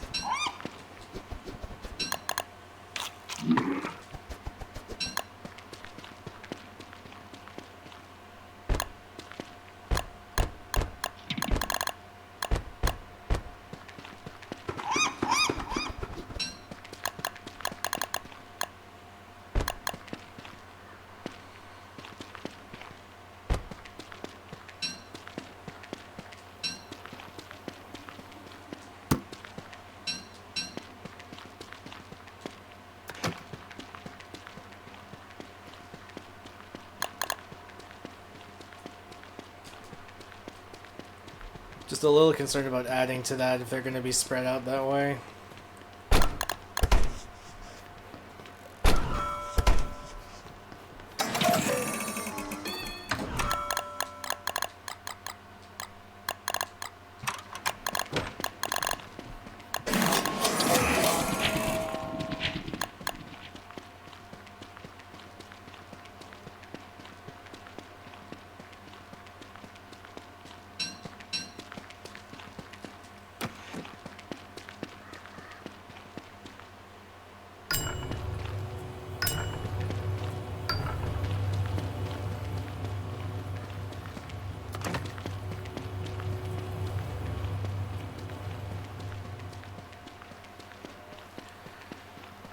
I do indeed like Wanda, although I find it a bit of a rough time starting from her from the get-go. When I usually use Wanda, it's always when I primarily do somebody else and when it teeters out just to do quicker fights, then I just switch to Wanda. I've had a bit of a time of it, but I'd like to think it's petering out. Okay, you know what? Let's see. That's a little bit closer, and I think it's about time we made some shortcuts around here.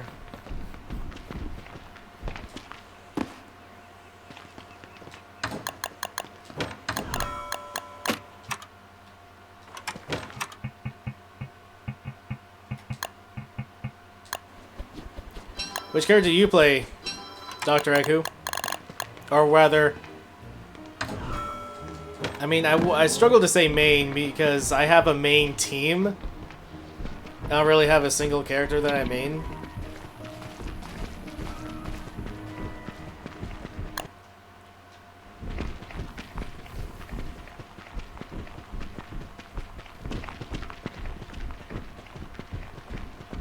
Jeez, I might have to really come around here for winter.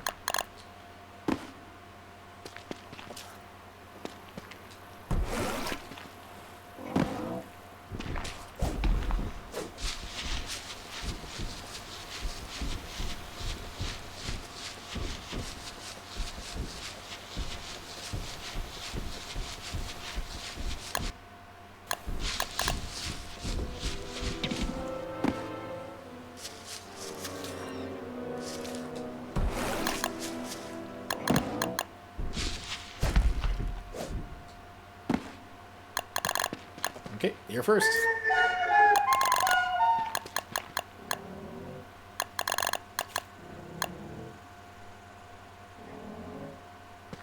Oh, it picked up the second torch. I thought it picked up the telelocator staff. Oh, now I'm really glad I made the shortcut.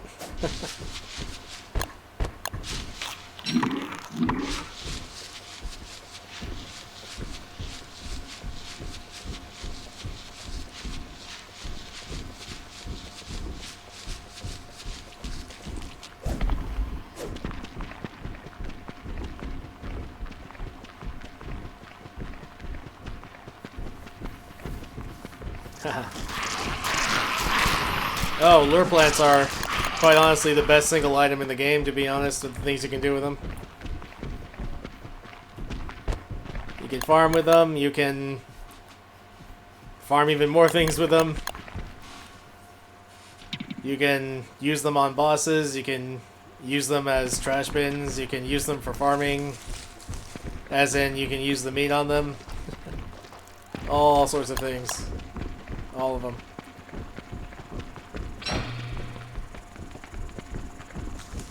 Although, admittedly, after you have quite a bit of them, just overall, it's probably best to just shut them off.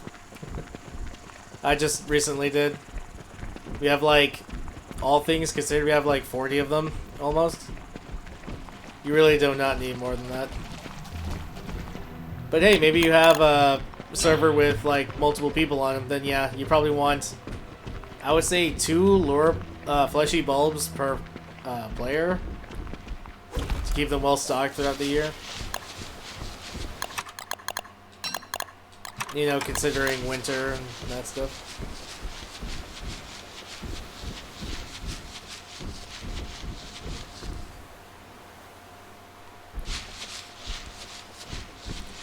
Oh, I wasn't aware exactly of what that was. I didn't get through through all of Glurm's explanation on his skill tree.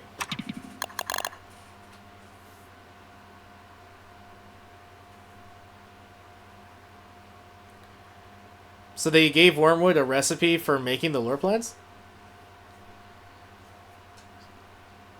I don't believe this. Why am I so ill equipped all of a sudden?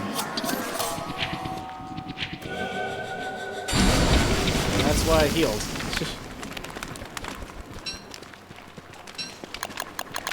Freaking lousy.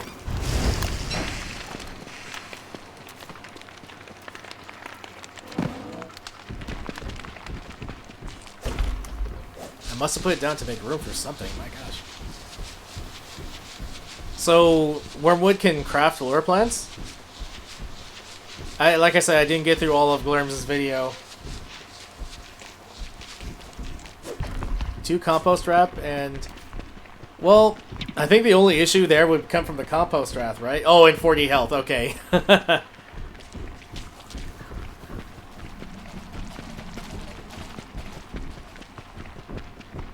Yeah, the 40 is a bit much. I think that's where the kicker is, yeah.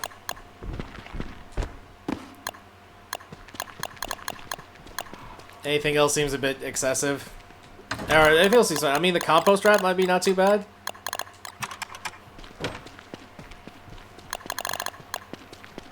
No?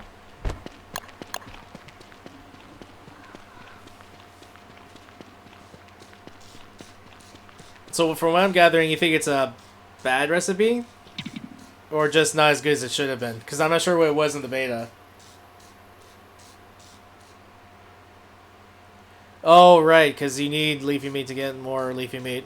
Well, I'm pretty sure they just didn't want it to be too abusable, but I understand what you're talking about. Well, what did they change it, or was it always that way straight up, like even in the beta branch?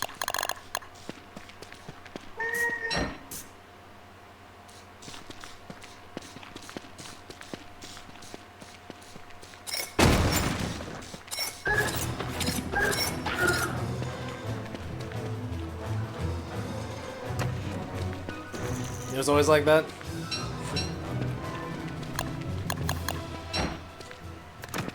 Well, you have the option of farming a single lure plant 5 times, which takes like... Well, on default settings, almost all of spring. But honestly, even on default settings, you'll probably run into at least like 4 or 5 lure plants if you're moving around. And then from there, you can just keep pumping out more and more. I think the 40 health is a little bit steep, but given his character limitations, that might be what they were going for. I don't know, how far in the skill tree is it? Is another question. How much insight are you gonna need before you can even do that? How long do you even need to live? Oh, no worries. Thanks for dropping by, Doctor Who.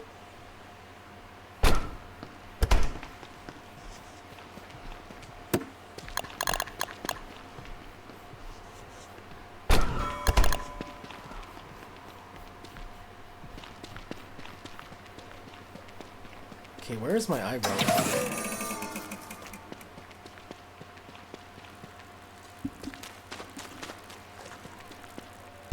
I know I didn't wear it down.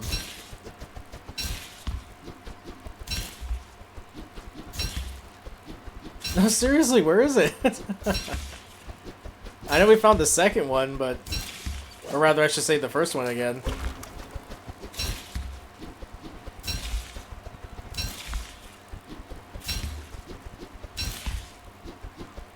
That's so weird. I must have put it down somewhere. Maybe for a turf razor or something.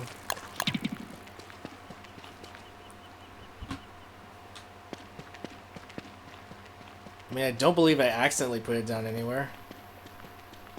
Like near an eye plant.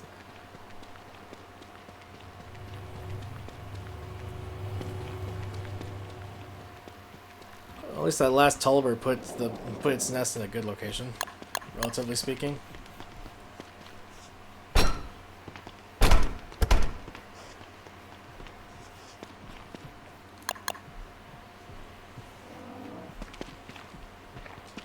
Wow, man. Just, wow. I do not remember even dropping it. This is kind of annoying me.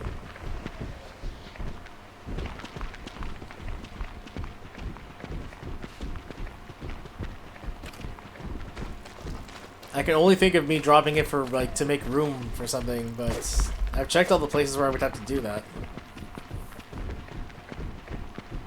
Okay, well, I guess we're going back to plan A, which is give Pearl an umbrella instead of a used umbrella.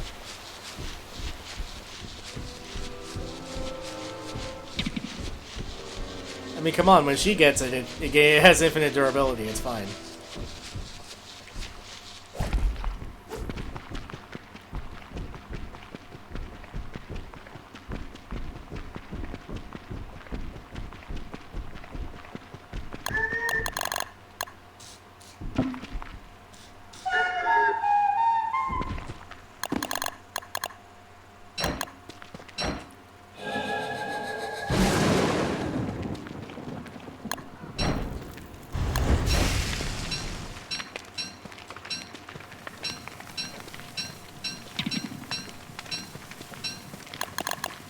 No, it's all going to run anyway. Alright, fine. We'll leave it there.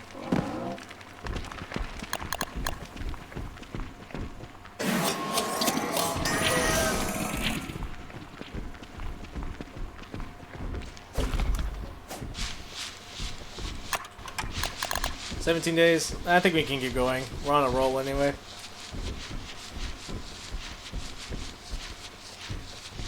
Still waiting for the pomegranates and watermelons to grow. Or the durian as well.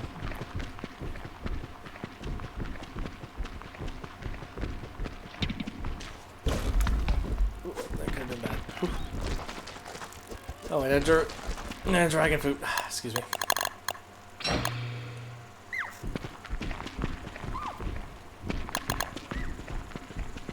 Oh, it's gonna be asleep anyway. Alright, alright.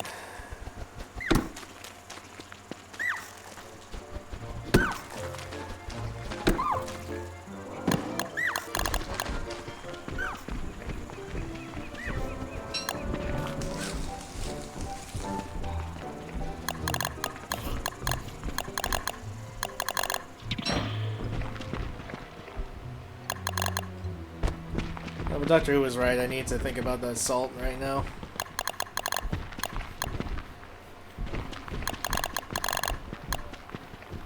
Let's put you down here.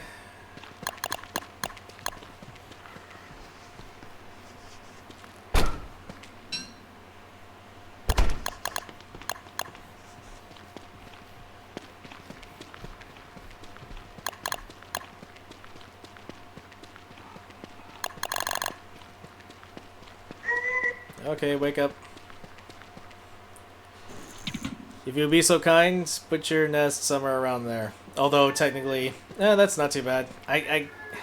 After we get a sufficient amount, I'm going to narrow this down a bit more. Although, even then, it seems like it's a bit of an issue getting their attention. Even from, like, midpoint in there. It's so frustrating. That's what I was trying to do with the wall.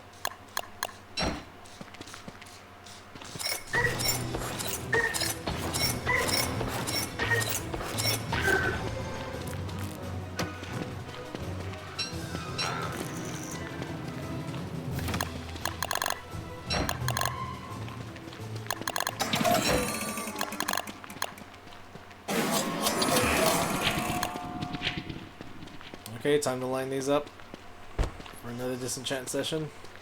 Or deconstruct session. Oh. Excuse me.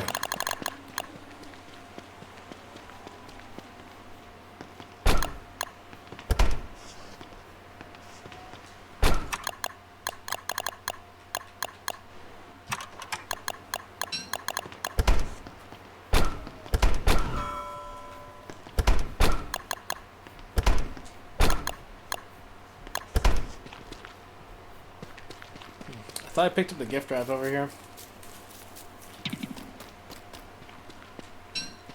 Oh, but another pomegranate's done. And so is the durian. Okay. Well, all things considered, we did accomplish our goal. That being said, I will be making this stuff a bit later.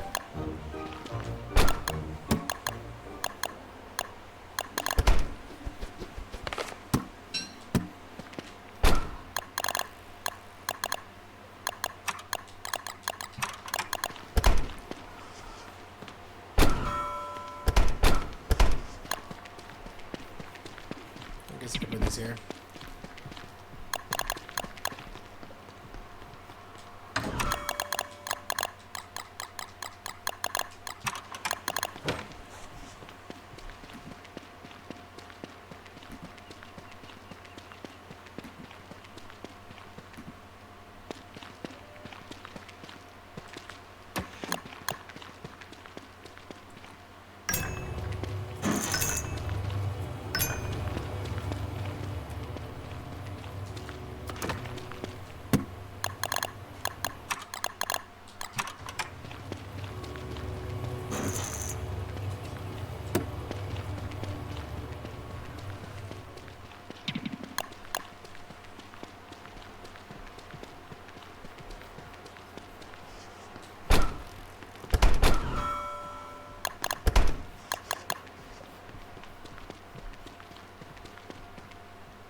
I knew it.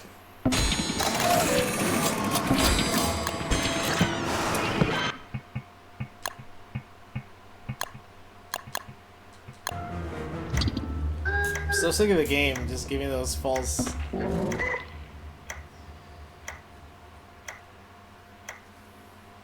I couldn't have put it to sleep again. It was already asleep. Then it just woke up. I tried to put it to sleep when I got up, but then it just got immediately up.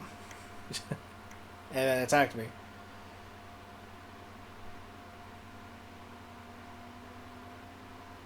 I don't even know why I was still asleep. It was morning already. Or it had been day for a while.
You know what? I think that's the reason why Taffy's Wanda's favorite food.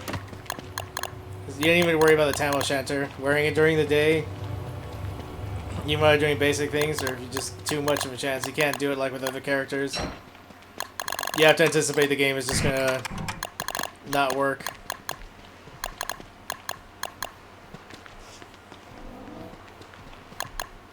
Or it's just going to shortchange you. Okay, well, really sad because it's early, but we're going to retire the Tam O'Shanter. We'll just eat jelly salad for sanity if we need.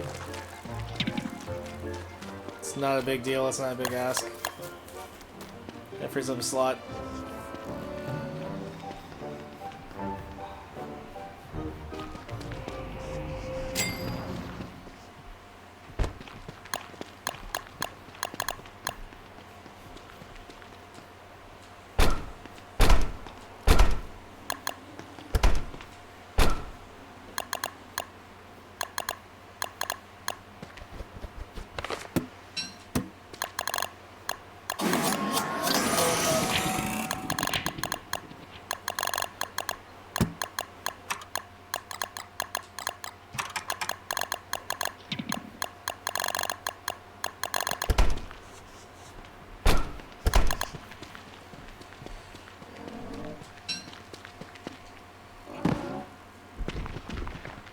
Yeah, it's really ridiculous, but the Wanda, you really just cannot chance anything.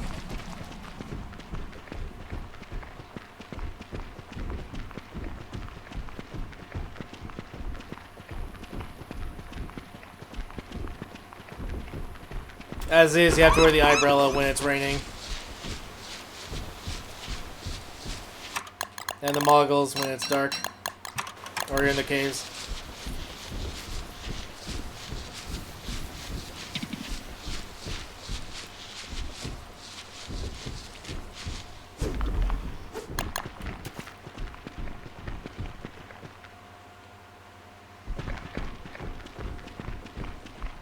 Oh, look at that. It's awake all of a sudden.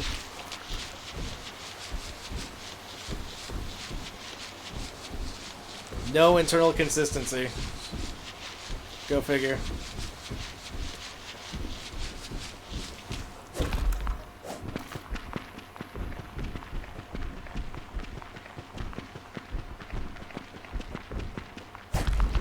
That was dangerous.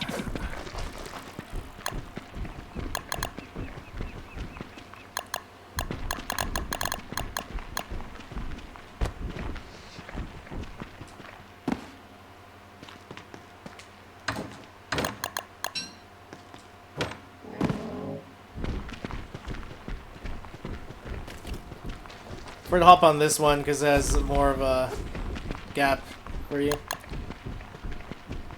Even though the Beefalo is also one unit across like your character, still, I don't want to chance it. It's probably some silly number like 1.25 or something.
It's not particularly worse than anything else we've had to deal with.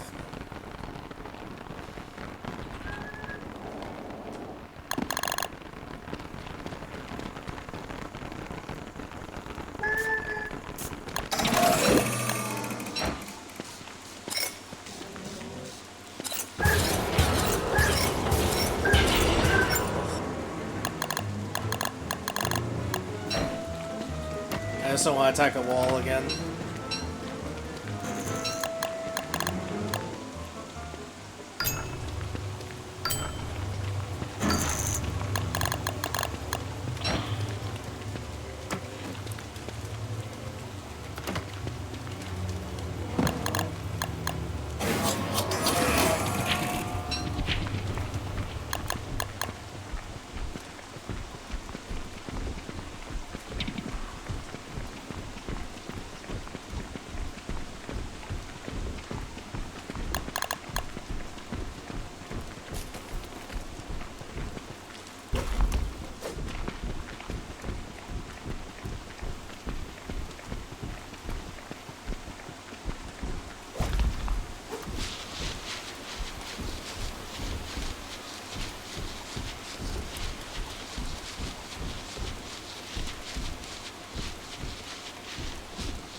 Okay, you're the one.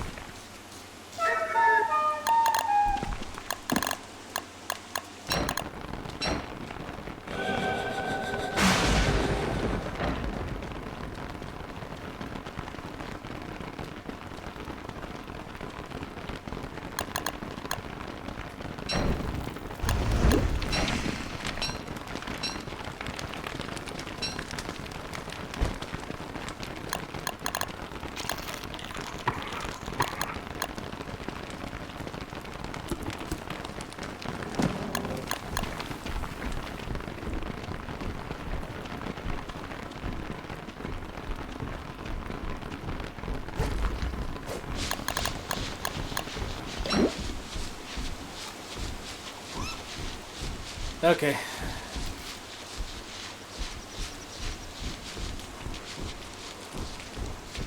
That should do it for the tall birds for now.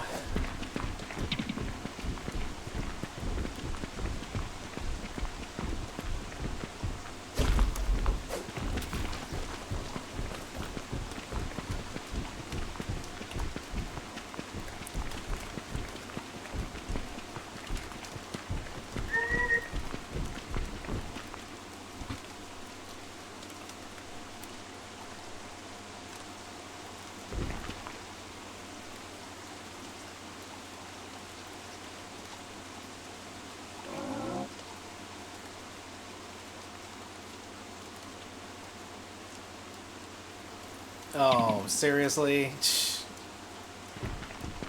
I guess at this rate, it's whatever. Let's try to look for a more practical way to try to unmask them.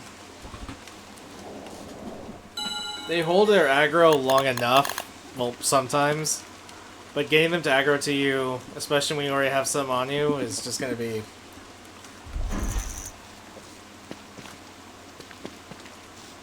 See, look, it's having a hard time just aggroing me with just the hit.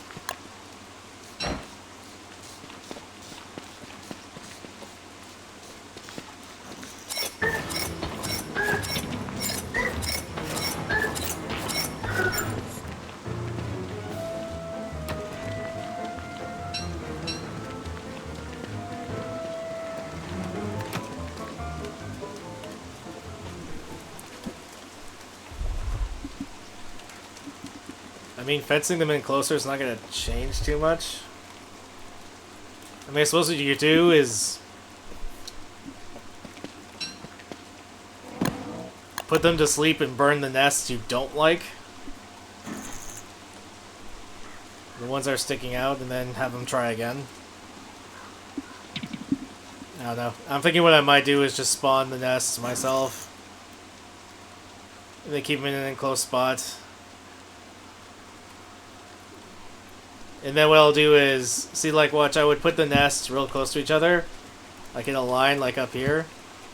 For how many tall birds are in. And then I would just wall off the back.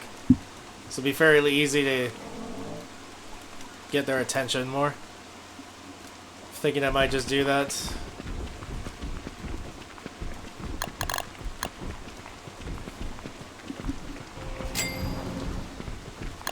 I mean, you already did the work to get them in there. It's just a matter of the positioning, which is not in your control at all. It can be really stupid.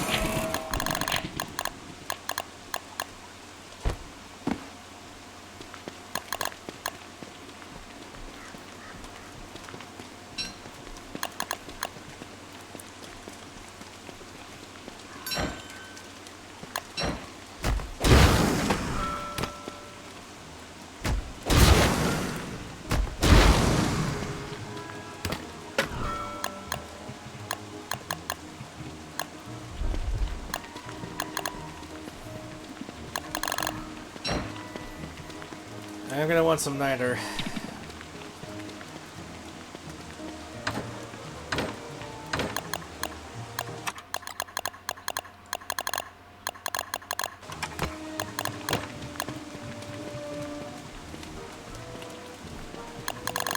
Okay, you know what?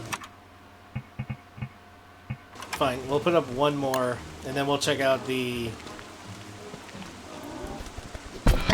endless salt one. By having to go get the actual salt clusters.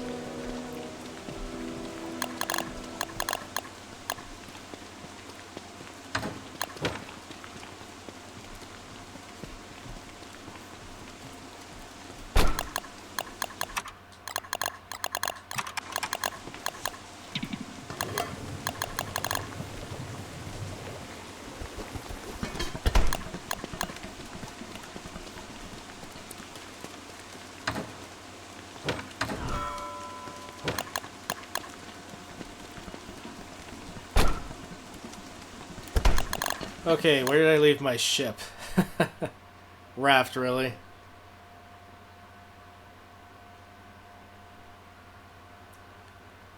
So I'm gonna win the edges.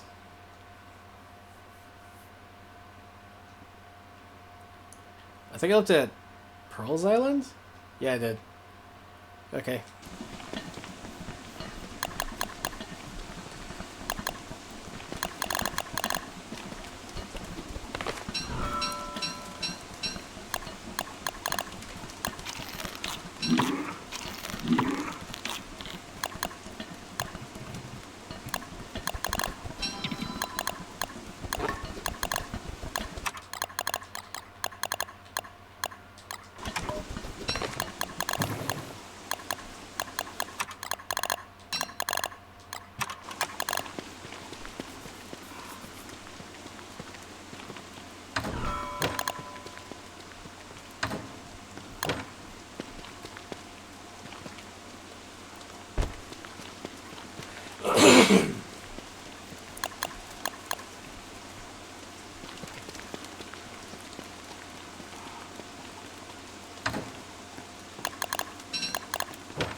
Oh, I don't know. Twigs.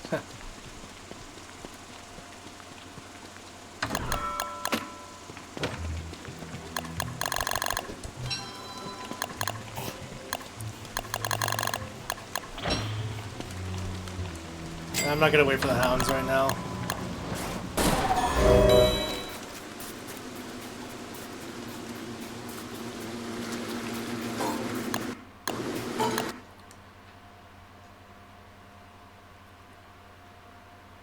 Okay, well the nearest salt formation's over here, so that's where we're going.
Okay, now we'll slowly inch this way. And take on those stupid cookie cutters.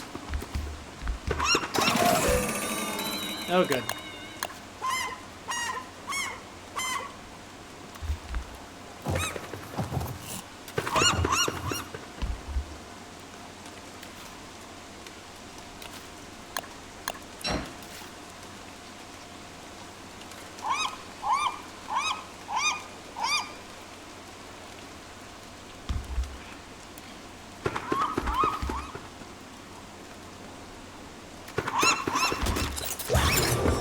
Next one, John.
We got 5 of the shells that we're gonna, the 10 that we're gonna need for Pearl's house.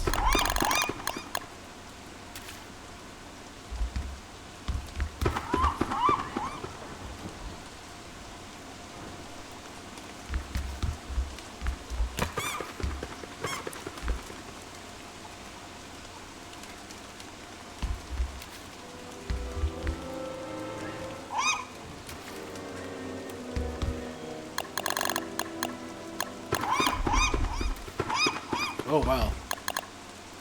Look at all of them suddenly coming this way. That's fine, we'll clear them out right now.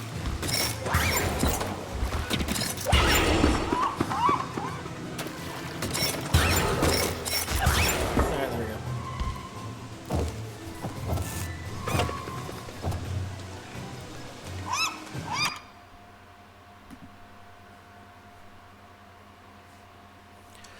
The boat can move at...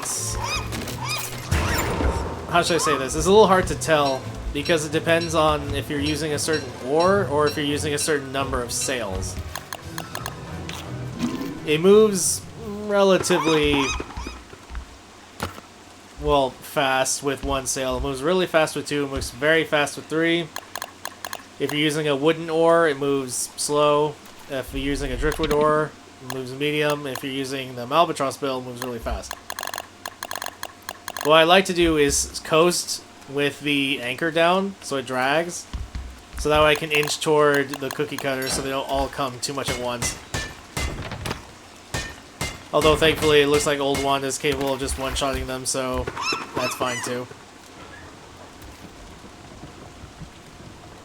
Also, how you doing, Farrak?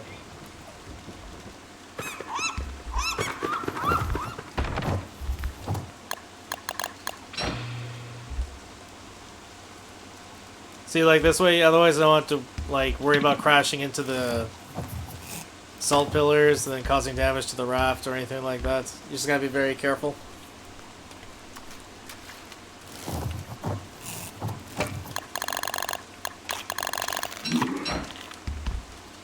Alright, come on, you. Nope.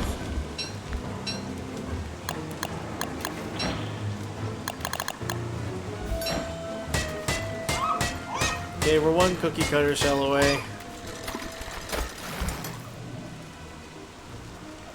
You know, let's inch around. Actually, because I have Architect back, I think there's a way to get salt making formation with the ponds. Let's look into that.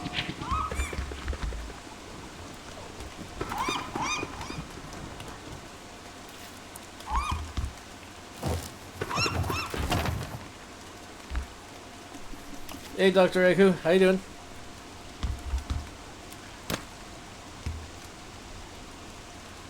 Holy, you seem surprised. What's up?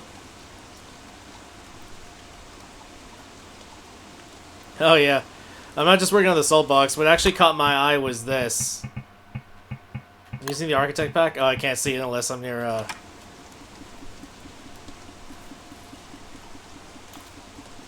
Oh, sorry. It's a bit late for me. The egg, sorry. And by late, I mean it's early in the morning.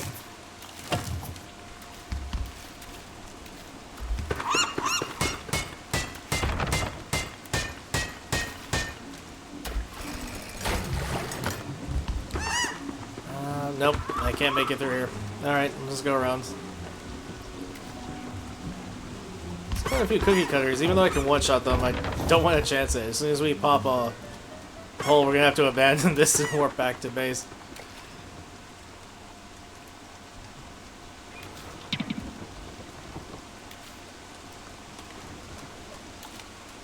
Oh, I didn't see you.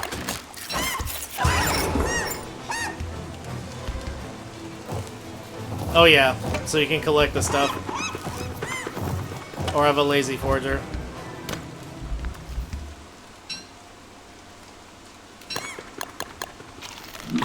I don't mind taking it slow, since you kind of have to with the cookie cutters anyway.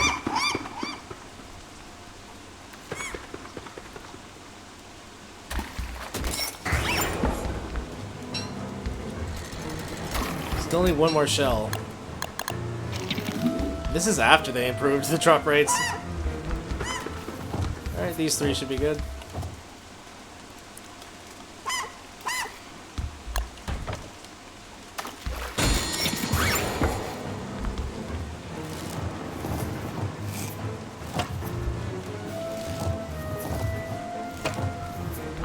Correct, you do have to get a little bit closer, and the poly does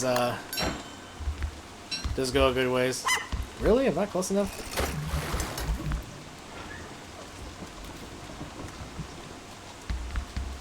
Which reminds me, I need to set up a backtrack watch to go into Moon K.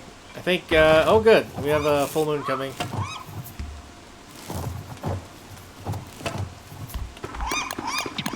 Okay, please drop the last shell if you wouldn't mind.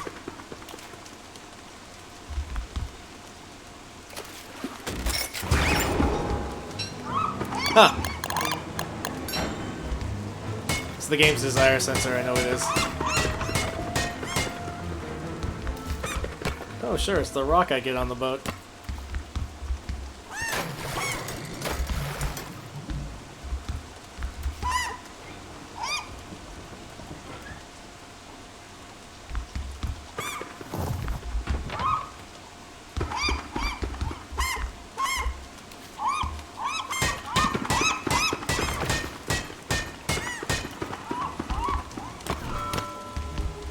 this game just likes to fling them out there, doesn't it?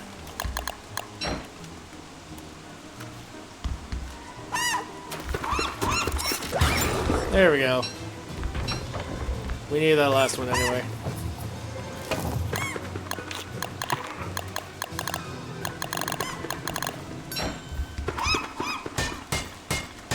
Now, more often what I would do is ditch the boat. However,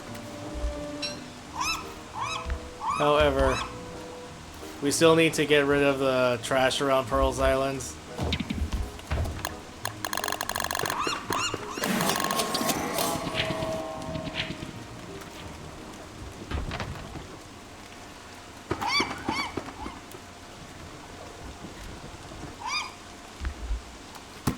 So that being said, I need to actually sail it back to Pearl's Island.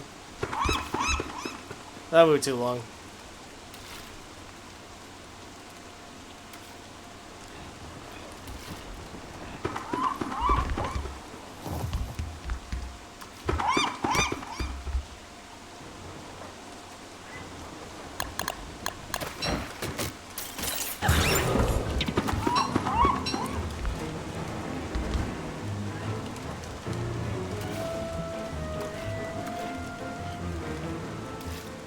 Actually, some of these guys are going to be respawning in.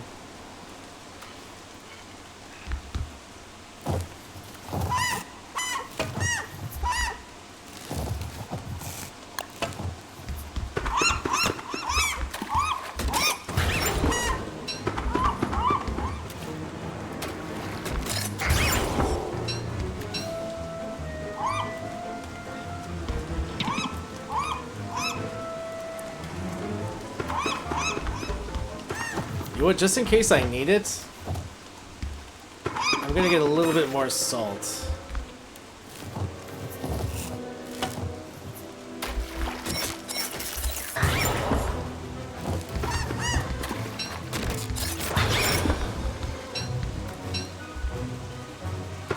We only need 2 for the, what I think is the Eternal Salt Lick. We need 10 for the Salt Box for posterity. But in order to make those puddles, I might need more salt.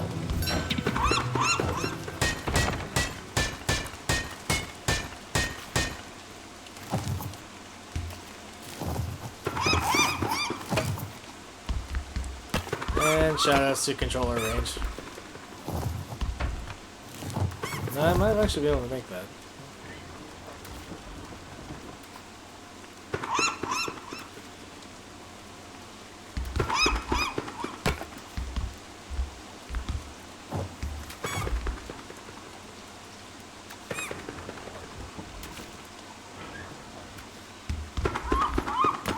Okay.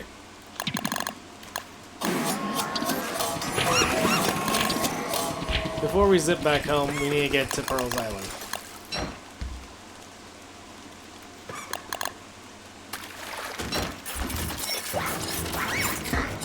Picked up a few ticks.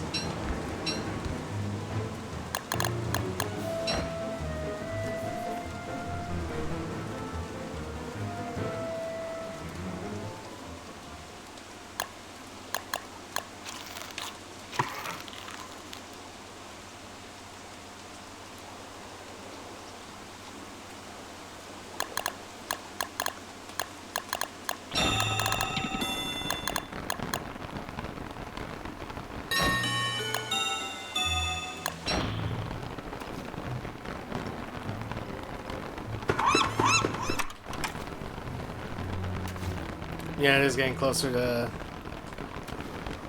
winter.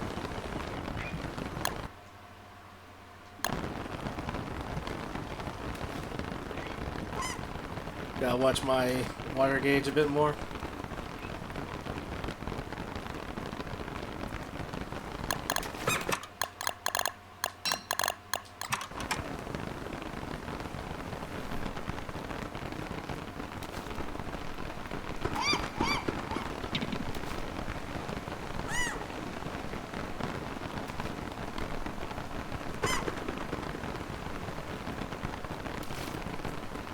Oh, all right. We'll get the driftwood.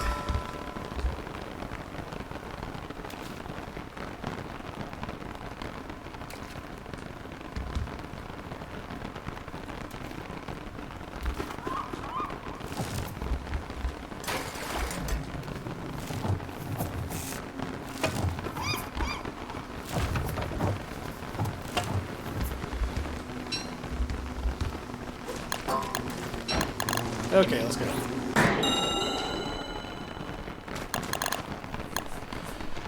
Well, that was a fun time. And by fun, I mean it was forced on us, and so we had to do it.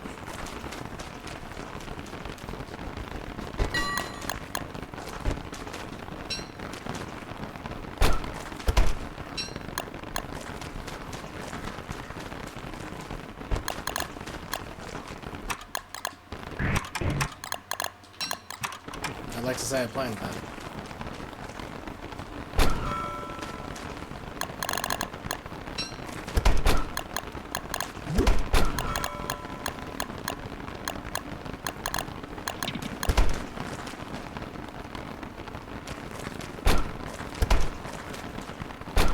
So much monster meat.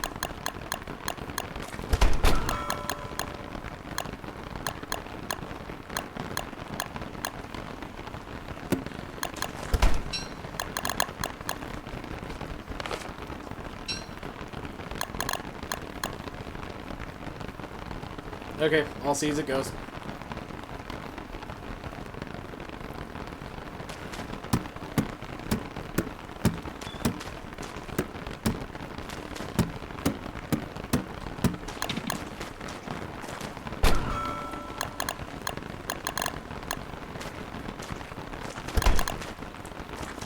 These are for pearls. Yes.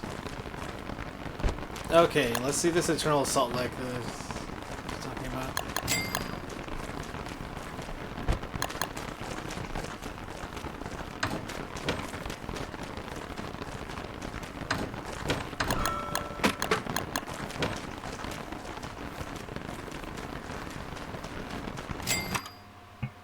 Okay. Endless livestock content. I'm hoping this means exactly what it suggests. It's just here now.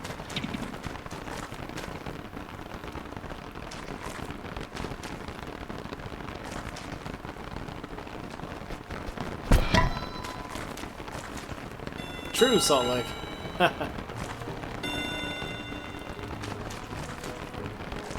Okay, well that should do for now.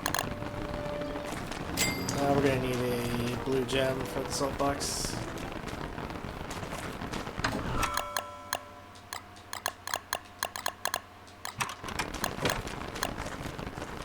We need cut stone as well.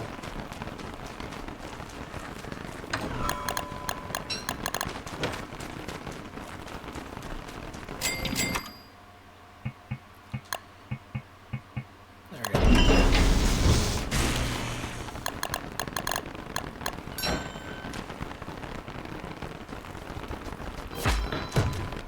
There we go.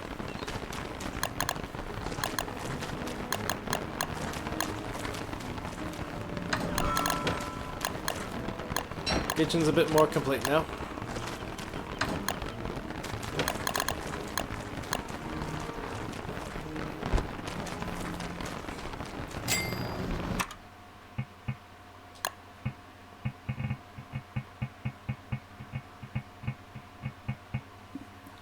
Bag of sand.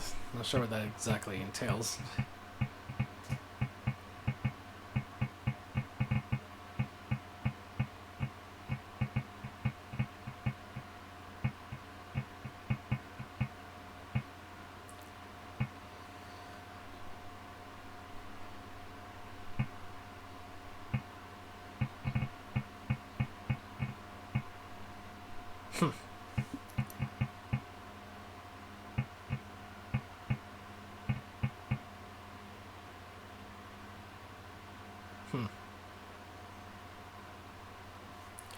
Okay, I'm gonna have to look up where exactly, or maybe it's not just structures. Hold on. Shipwreck structures. So there might be a shipwreck though.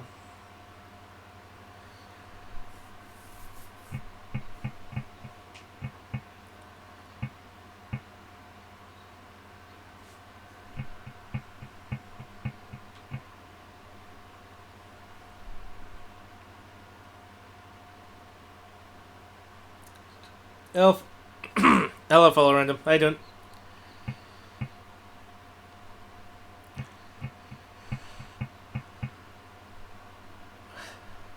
Bioluminescence is funny.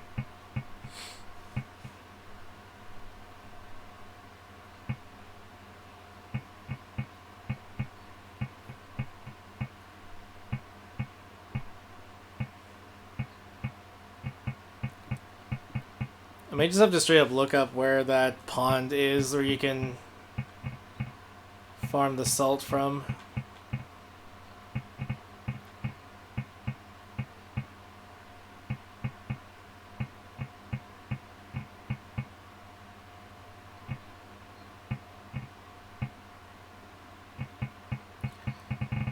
It looks like one of these ponds, but it's just like tidal pools. Hold on. Surface structure? Oh, okay, that's just any.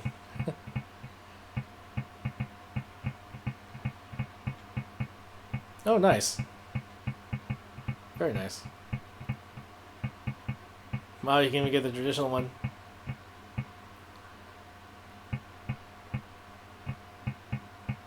I feel like these should be reversed, because it's the regular chains that are in winter. The gold ones are from the event.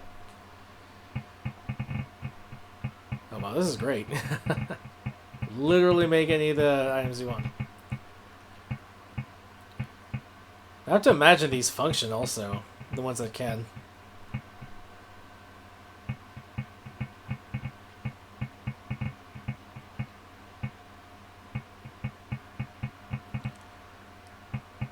Ha! You can even make your own salt formations.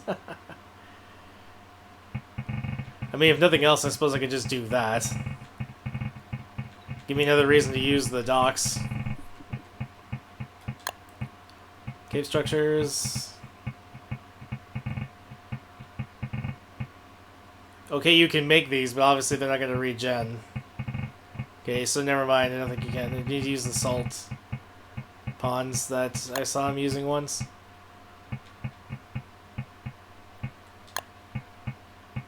Ooh, it might be one of these. Here we go, salt pond. This is exactly what I was looking for. Okay. Need ice and fresh water. Okay. Yes, Farak, I am doing this entire file solo. Not solo character, solo. Just one player. Can hardly imagine being restricted to not change characters on top of it. But yeah, I need to check this out. Okay, so I have the ice. You know what? Fine. We'll go. Coincidentally, we have 2 uses of the fishing rod anyway. Let's go get 2 freshwater fish. Let's make this pond and let's see how we can start farming our own salt. Because seriously, nobody really likes the ocean content. Aesthetically, sure. But I mean, playing on it? Gosh.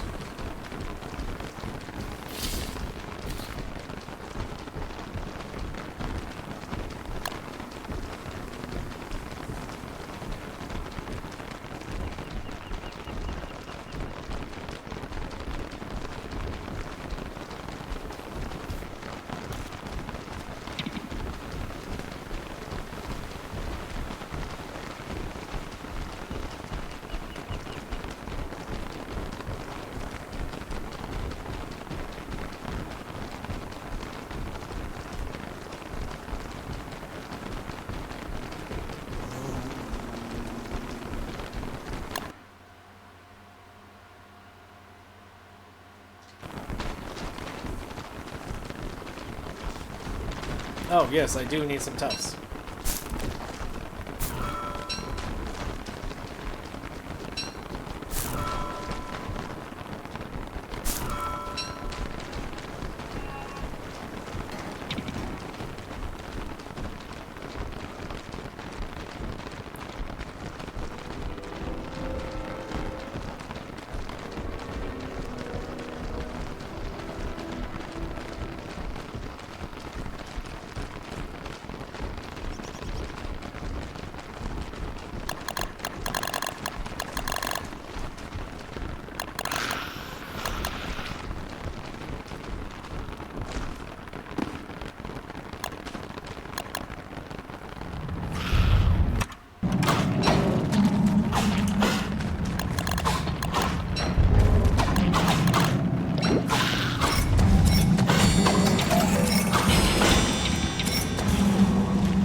Seriously?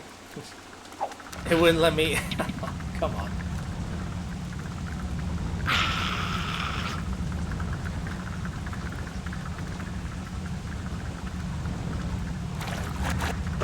There we go.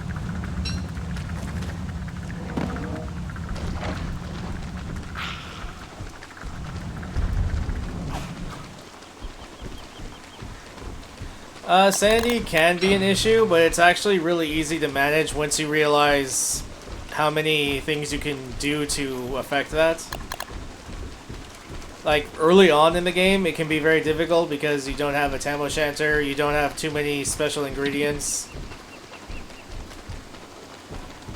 I mean, if you really want to, you can go break down some hives, and actually, for Forget-Me-Lots, the weeds that you're going to make from the farming and the planting of seeds, it's a better use of the honey there. But no, Sandy is not really an issue in the game because ice cream and jelly salad exist. So does soothing tea, which is pretty much jelly beans but for Sandy. Yeah, just one bite of ice cream, or an even easier dish to make is jelly salads plus 50 Sandy.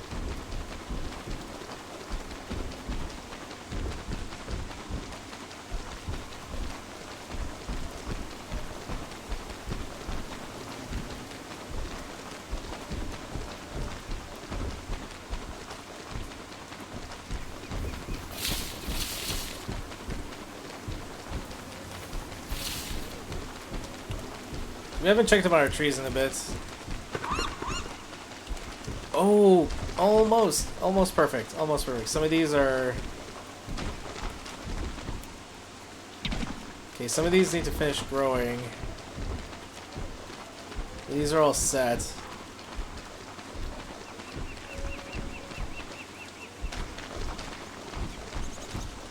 I think tomorrow we'll come back up here. Hopefully they'll be fully grown. And I'm too fast for the plants to get me. Also, while we're here, let's go ahead and get our farms done.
Okay, let's try making this item.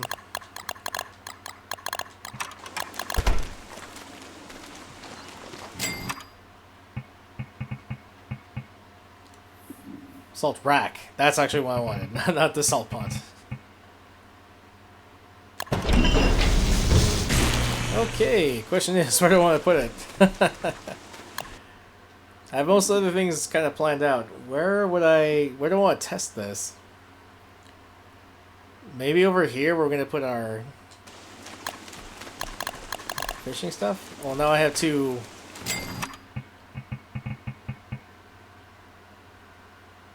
Now I have two freshwater fish. I don't know what to do with them.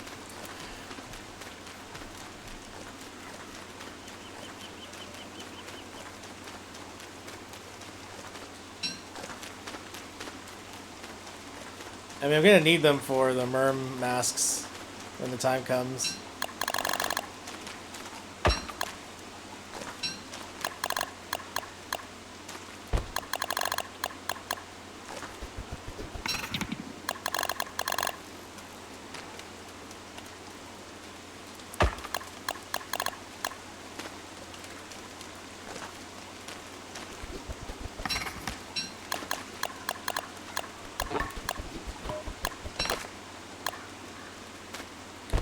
Here.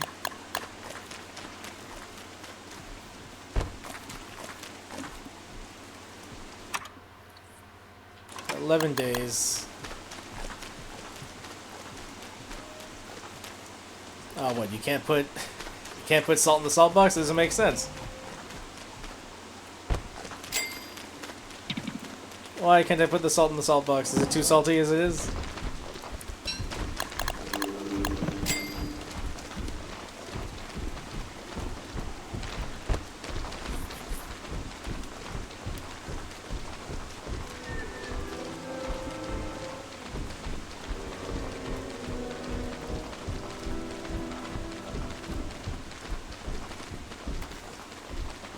Found a random walrus tusk down here. Okay.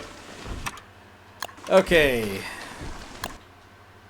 Nope, a little bit over here.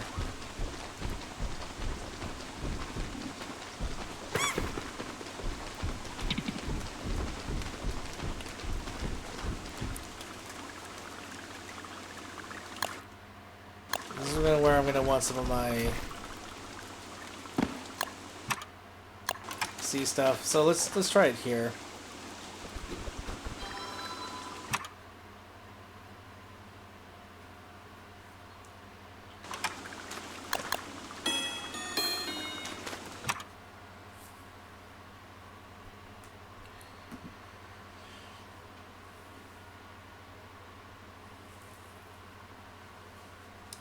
Oh,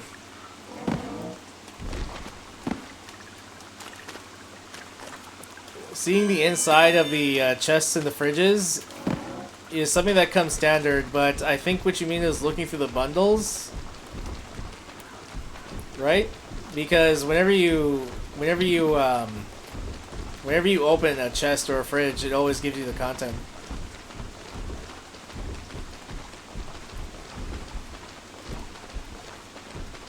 But I do have a mod that allows me to see what's inside bundling wraps, or any kind of bundle, by mousing over it. It's called, Show Me.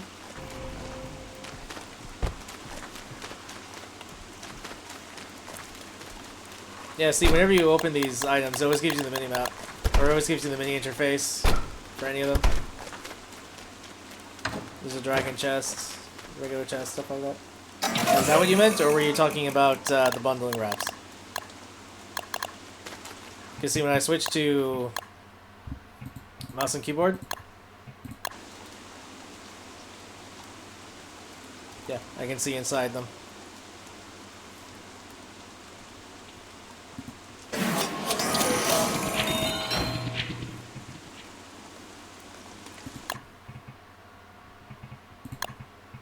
Yeah, I'll show you real quick. I still need to get to programming that.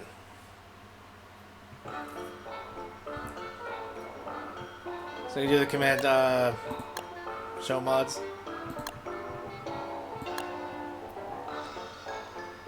Yeah, show bundle. That's what's allowing me to mouse over and look inside the wraps.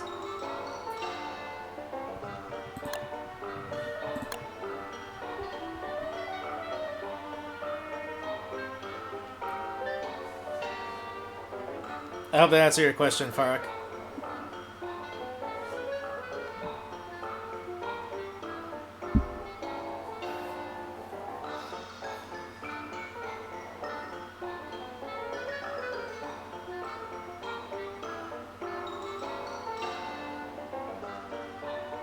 No worries.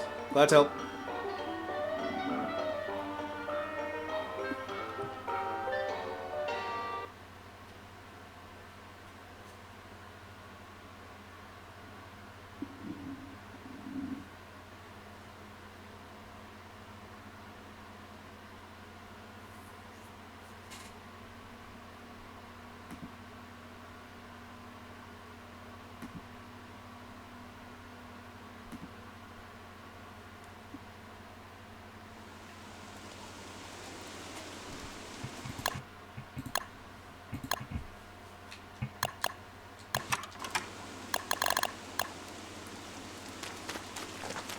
Okay, I'm hoping that salt pond will just generate some salt. Although,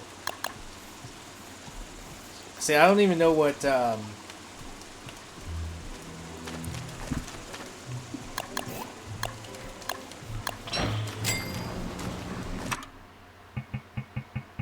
what expansion it's from. No, it's from Gorge. Okay. So yeah, I'm not sure if I need to do anything. Hold on here, maybe... Where I put the salt? Okay. I'll try to interact with it. Maybe let me put one on it. I don't have a road going there, so it'll be faster on Leviticus.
It seems like something's already in there.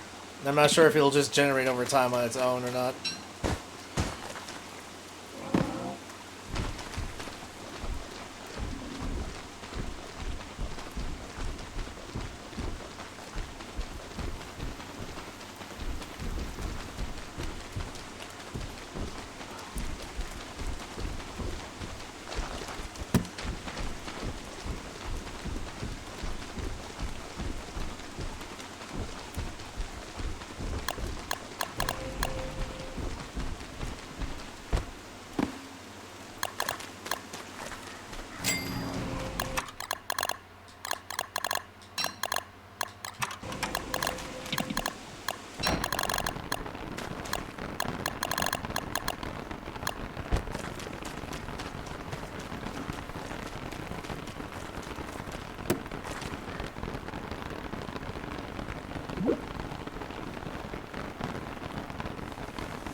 Okay, so we got those done. Got the cookie cutter shells. Got the salt.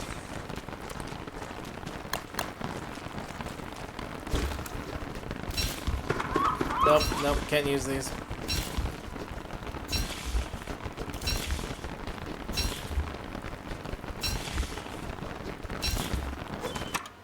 $10 days left? We could probably do another.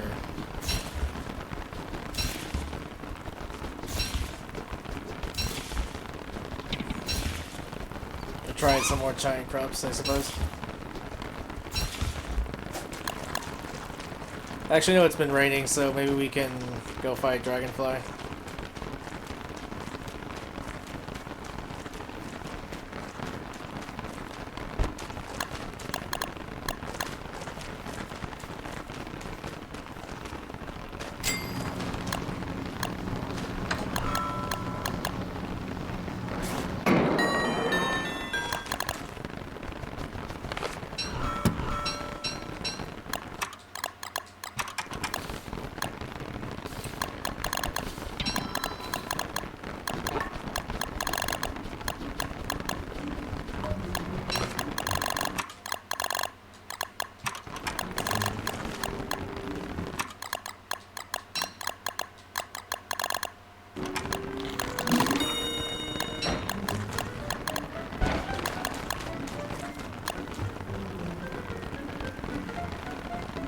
Let's wait till we're old. Then we guarantee get the stacker.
Okay, good fight.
Nice, 2 green gems.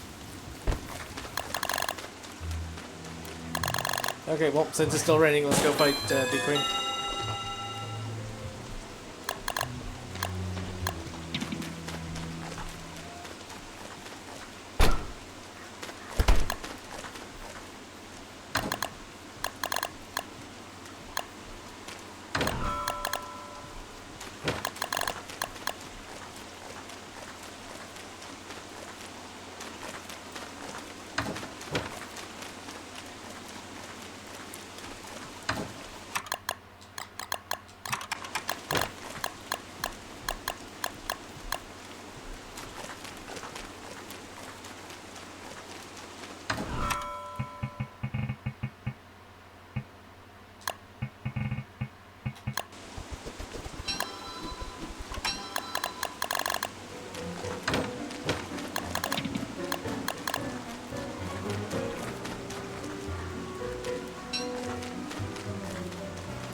Swear I'm gonna need my own lure plant for this area. Probably should.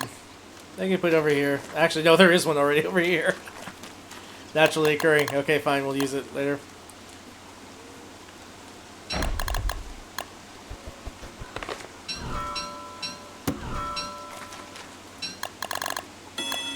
Use one first.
No, she was a little stingy with us.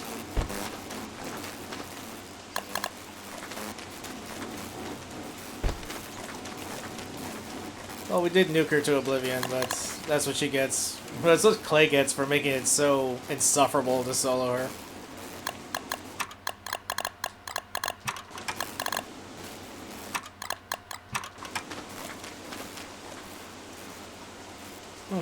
I have to walk back home. Unfortunate. That's fine, we'll just pick up some more of these on the way.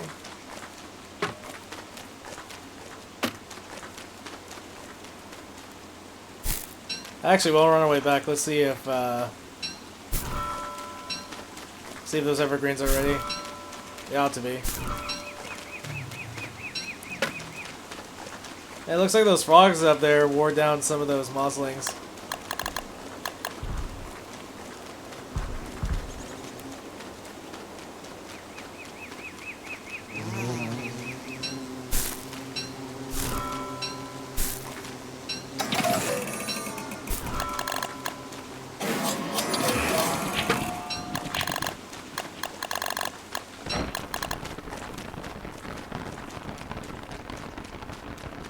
Oh, nope. Some of these are aging. So it was a poor rotation. No, we'll have to wait. We can get better than this. We'll just wait for it.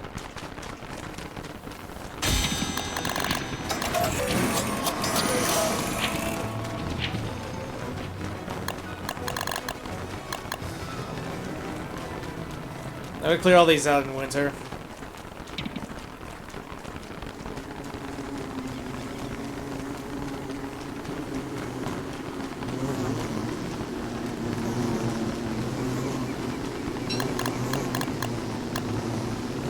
Technically, I didn't even do that.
8 days left of autumn.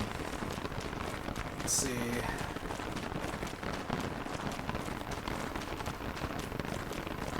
We'll set this up when the time comes.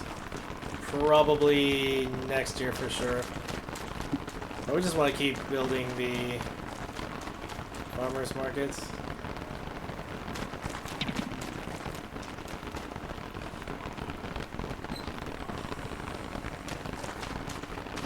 So how many scales do we have? An okay amount.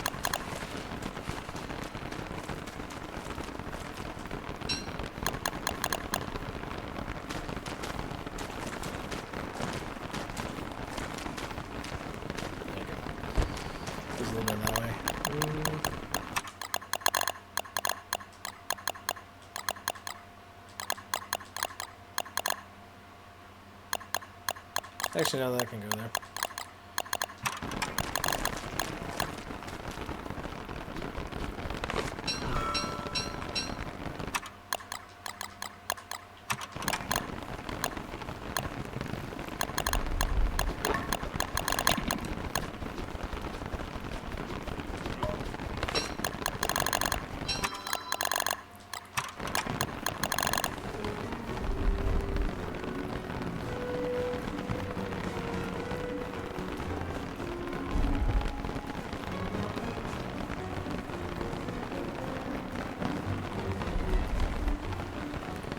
Okay, I think we want...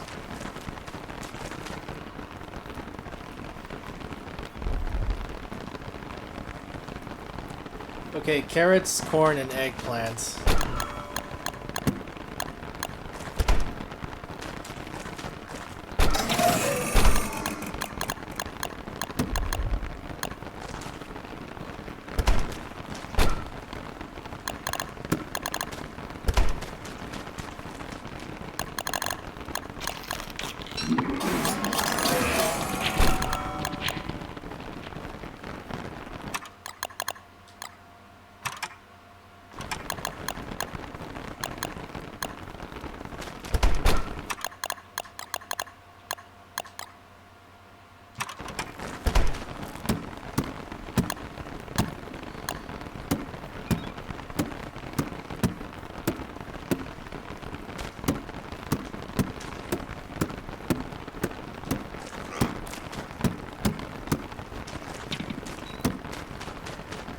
If we work fast, we should be able to make it just in time.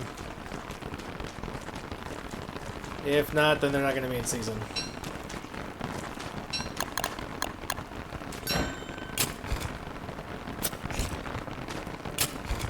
The only amount I want a good amount of, the only crop I want a good amount of is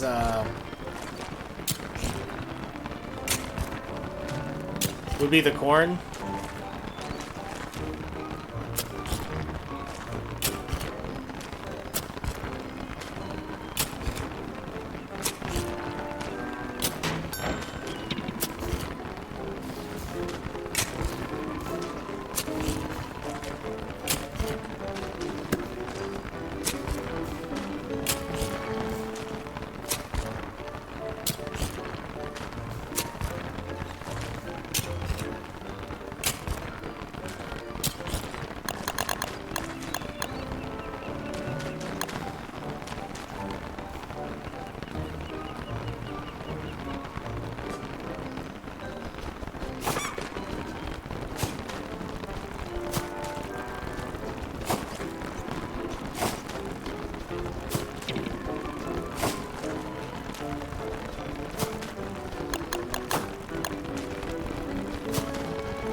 little nervous about the fruit fly not making it to some of them. I need them to be giant.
Okay, let's try and situate the berry farm while we're waiting for those crops.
Of course, it stops raining, so I'm gonna need to go get some water.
Okay, well, I can bring some cobblestone over there so it gives me an accurate read of what the grass turf is going to look like.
Since there's plenty of berries bushes that I have, but they refuse to let you just choose or exchange the kind of berry bush you get, we'll just give it.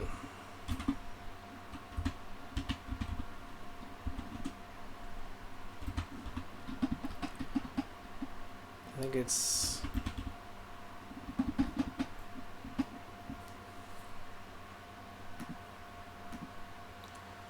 Okay, fine, let me look at it.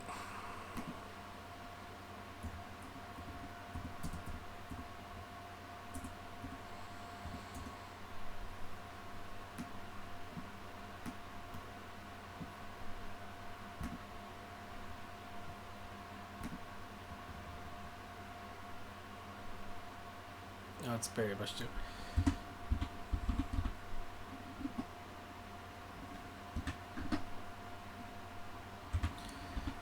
That's probably too many, but let's just do it once. Oh no. Well, it did give it to me. Let's put item.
Oh, no worries, DJ. Glad it worked out for you. Also, wow, you worked fast.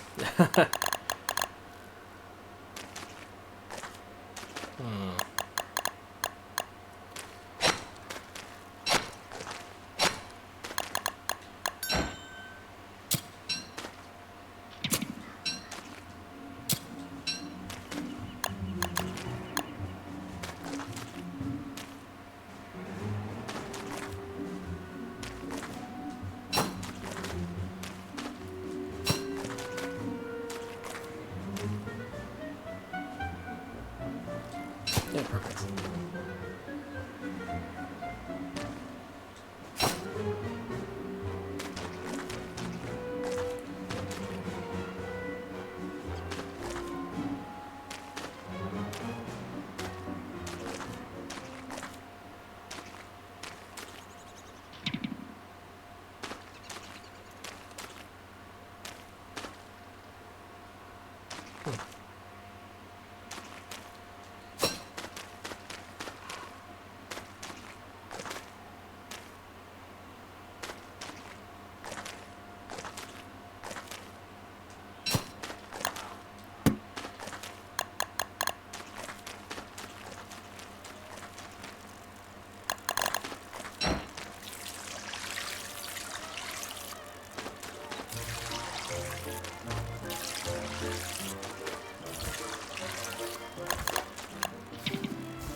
feel like they should be able to get a little bit closer than that. Then again, the lunar turf doesn't always cooperate.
This looks like it's one off.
But these berry bushes in particular, because of how, well, scrunched up they look, it can get really hard to gauge where exactly they go.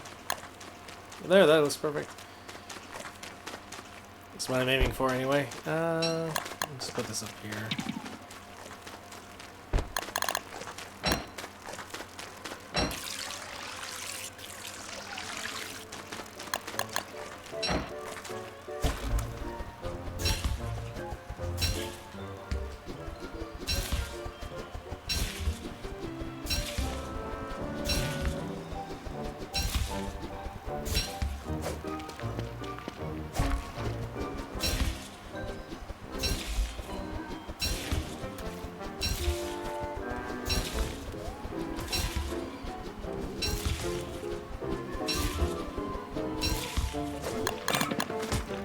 There we go.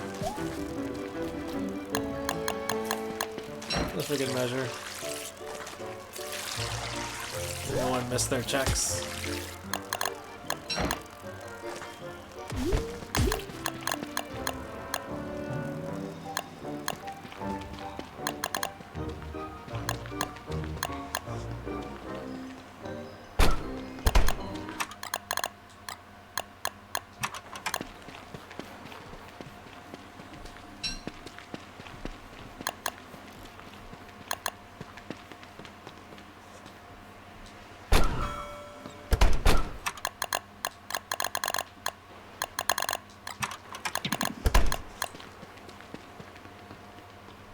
Chester's over here? Yeah.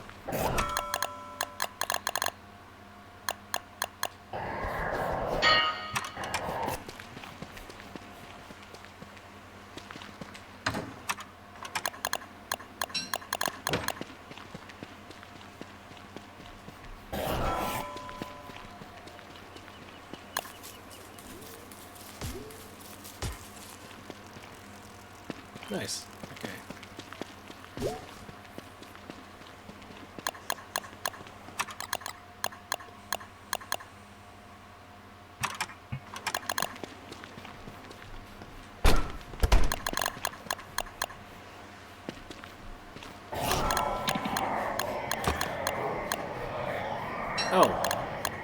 somehow I accidentally put it inside Chester.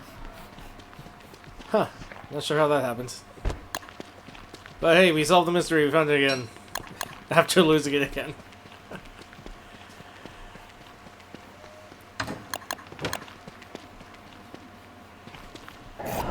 This for next time.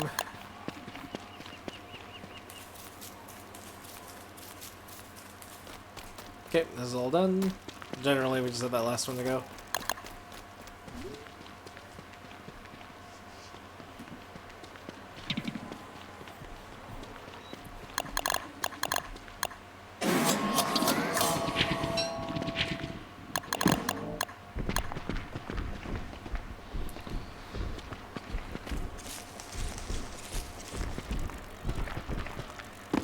Okay, time to put these crops where they go.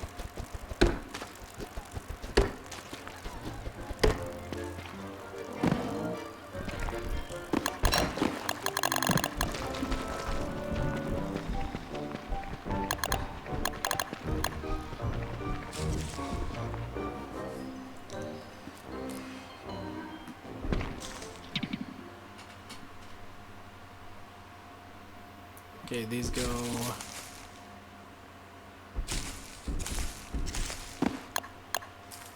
over here.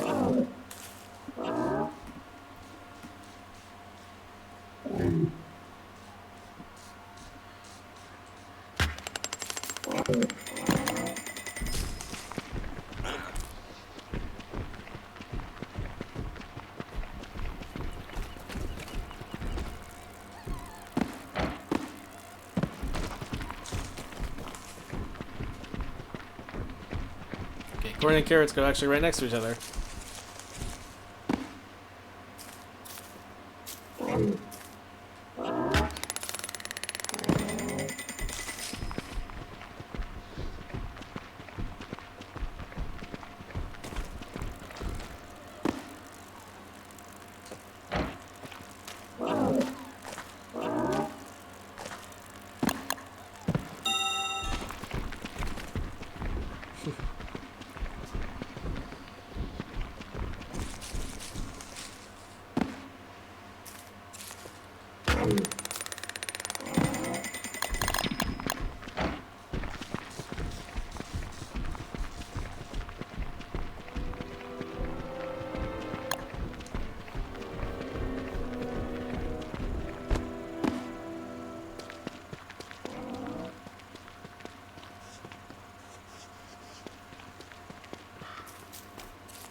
Oh, that went a lot quicker than I thought it would.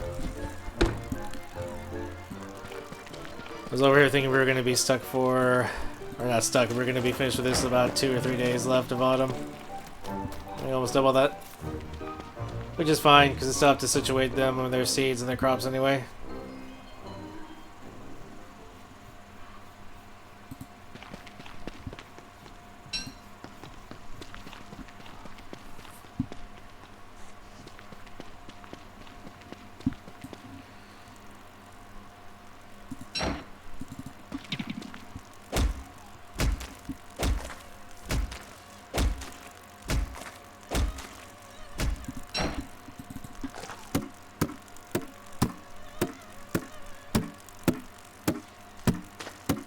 Well, should we have ever need of carrots, we will farm them in autumn. But not before doing our traditional warlike crops.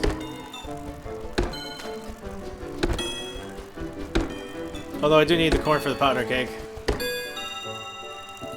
Eventually. It's not incredibly important. It's just extra useful.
Okay, as I think about this, we come approaching winter. We have all this. We have all the tusks we could possibly need. We don't need to wait longer than 5 days. We're already going to be using the hostile flare for both of them, for Deerclops and for Mactusk. And then we just use the rest of the time to go about farming ice. And that's pretty much it. Just being winter gives the no-eye deer their antlers, so we go find them at the beginning of the spring.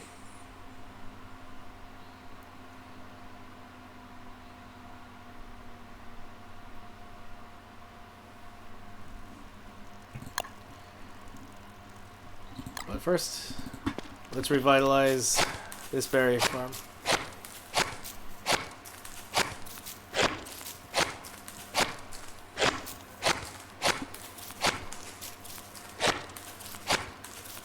Yeah, all scrunched up, it's a bit particular. That's why I was checking my angles constantly.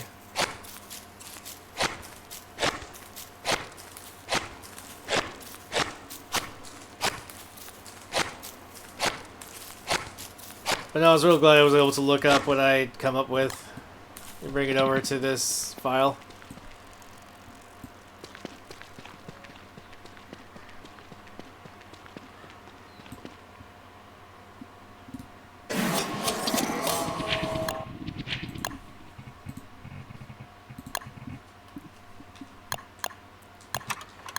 We're just pretty much going to take this over till winter and then we'll call it.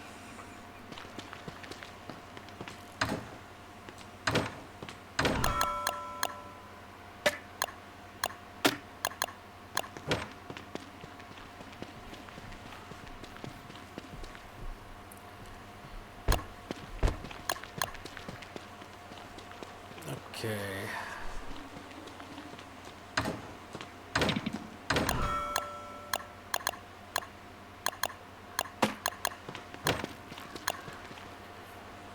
Going to need plenty more signs.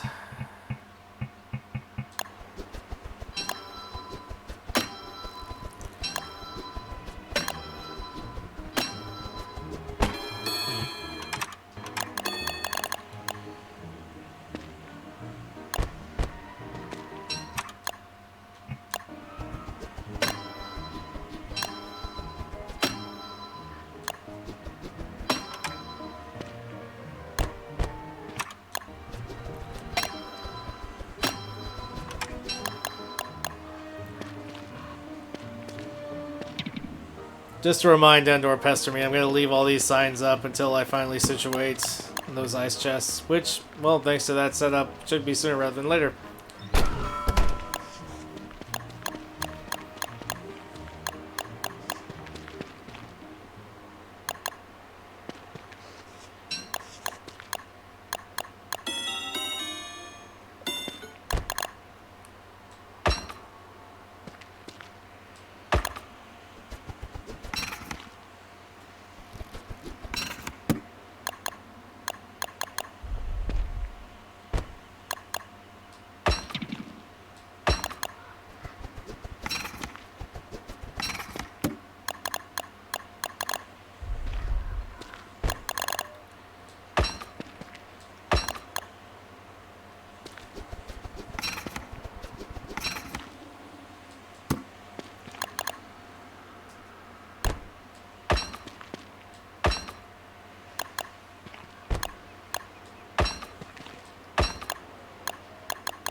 Okay. You know what, fine. We'll borrow the honey ham ice chest until we get those settled and sorted out. Which, given the fact that we have 4 days, will probably be right now, actually.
This is, of course, why I need all those gears. But I am thankful. It makes the gears more relevant. It means I actually have to bother clearing out most of the ruins every time.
Well, if we were going to give any their ice chests first, it would need to be the primary crops.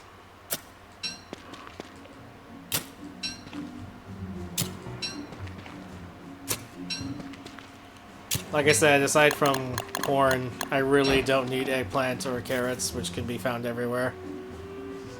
Eggplants, not so much. It's just not a viable ingredient. Clay needs to make another reason, or a reason. Because stuffed eggplant really isn't all that great, even if you are wort.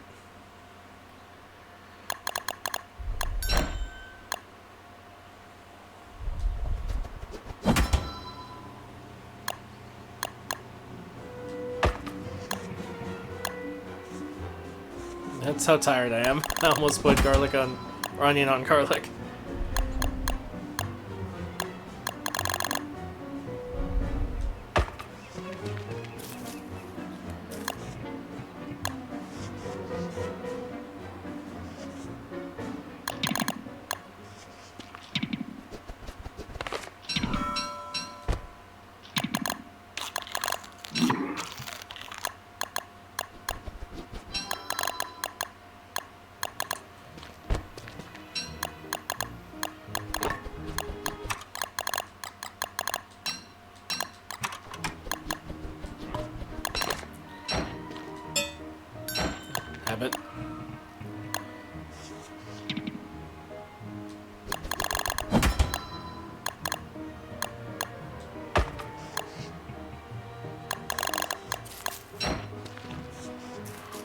We need to actually pick up all the gold from the Frazzled Wires we exchanged at Pit King eventually. Still doing pretty good for it, though.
I don't anticipate needing the bird for a bit, so let's put him away.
Nah, I have plenty of shovels here.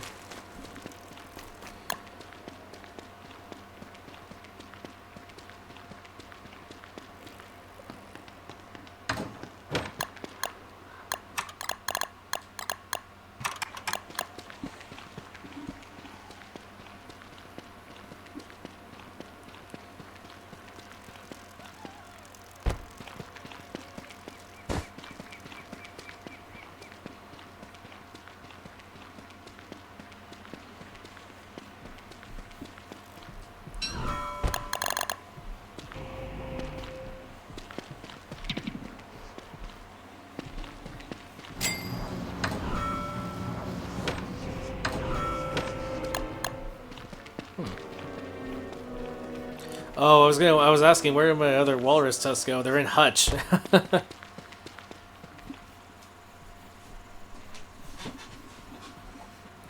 Well, speaking of which, we still need to go back and, well, we don't need to, but we certainly could go and make some ancient pseudoscience stuff. Or ancient ruins weapons.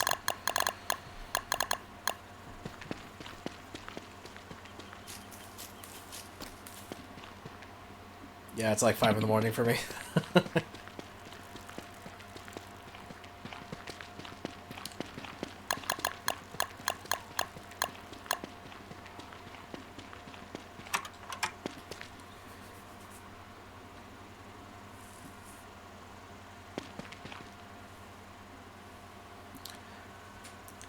I'm thinking I might want to turn Add Shovel on again just to move the cacti. The only thing is I've been noticing that when I've been removing the cacti in my... when I started practicing, the cacti were being replaced by the renewer from the game.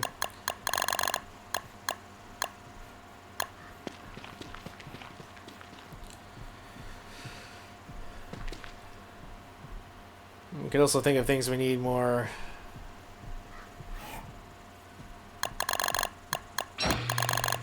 Need more signs for. Oh, actually, that's something I needed to do. Yeah, we might as well do it now. Okay. Well, we're gonna need some more pickaxes. Probably even more than this, to be honest. Seriously? It's already that cold?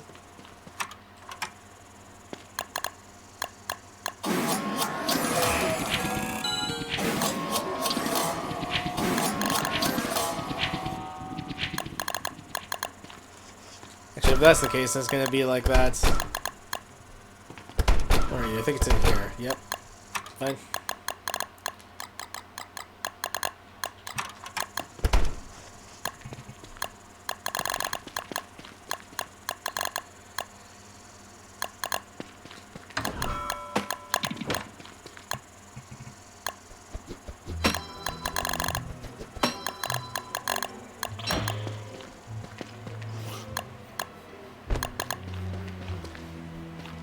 Shouldn't need that just yet, but fine, we'll keep it on us.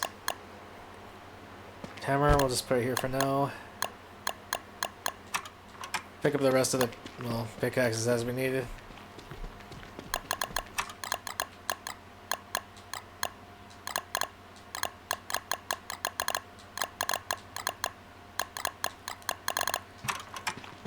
Okay, well, I guess we might as well do a final harvest before we start this up.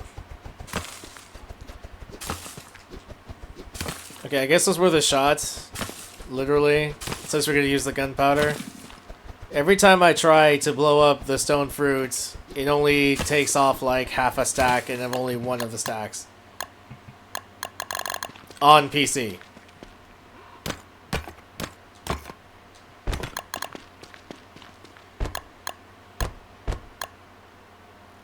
Okay, we'll try one with 3 and we'll try one with 4.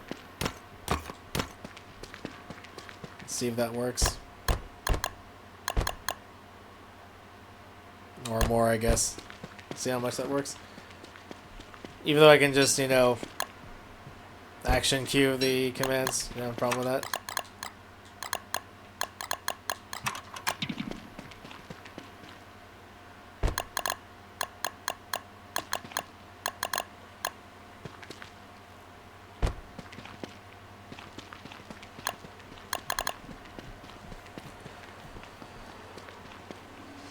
Okay, let's see how this works.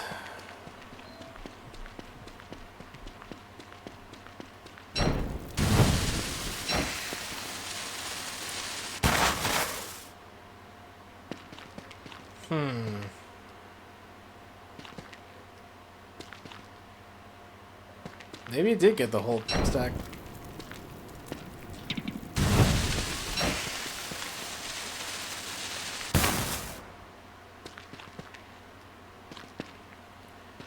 Either that or these look way too compact to have actually been... That one stack was like 7.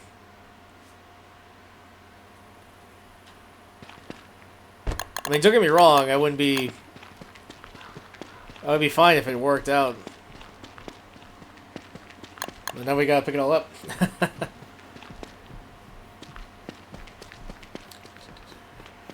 I guess I'll just put my tools here.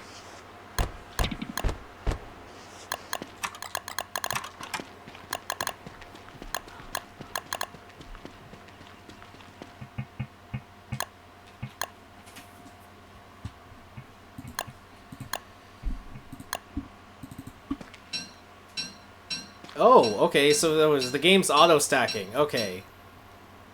That's what it was. Well, I'm glad it's working now. No problems with that.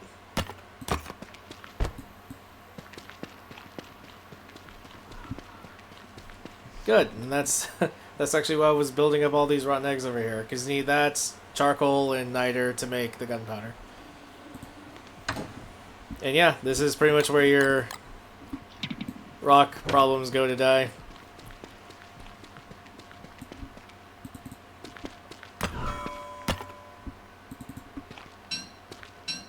Oh, even of all those, we only got this much stacked. Only had 3. Only 3 saplings.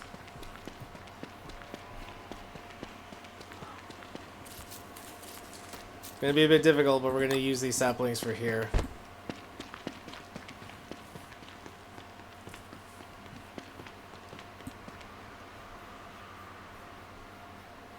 Okay, well in that case, I don't need to be on key on mouse. As I said, I am fine with this.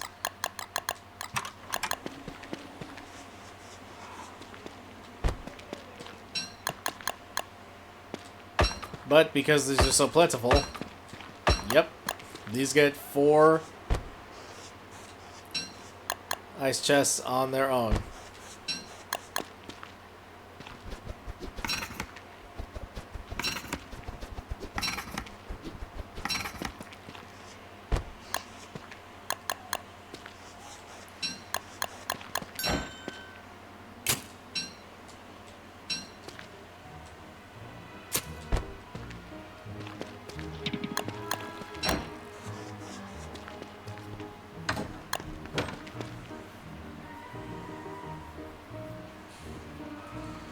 As far as where these ice chests go,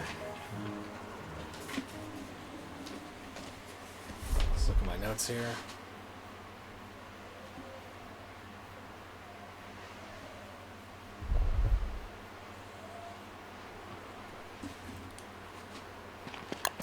Well, this involves the fish. Which is also a sign telling me that we really start seriously thinking about our merm farms.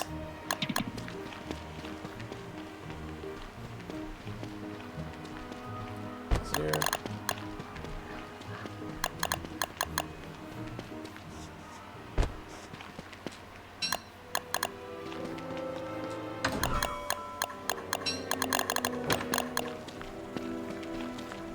Have to borrow this for a little bit for space.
Okay.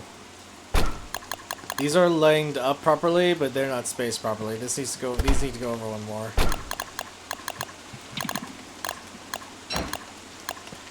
But since this is here properly.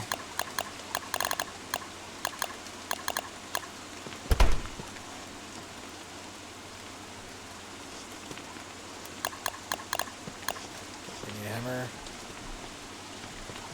Preferably one I've been using.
I just need to borrow some space.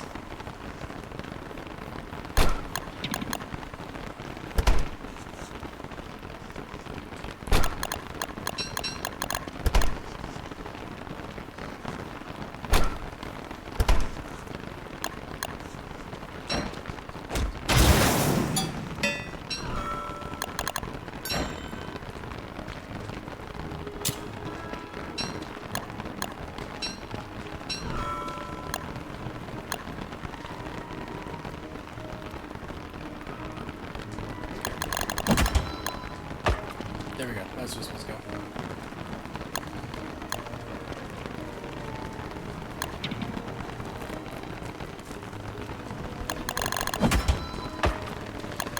It makes sense. I pretty much did a guesstimate on where those positions were supposed to be.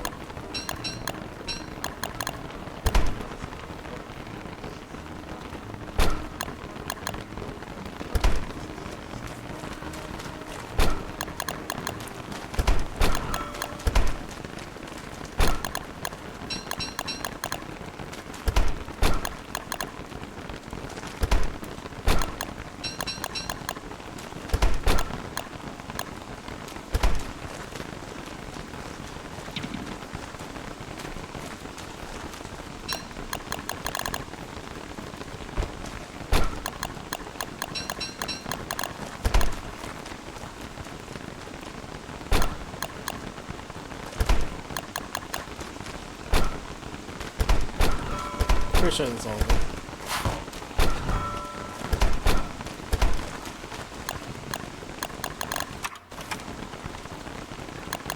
Today's the last day of autumn. Almost done.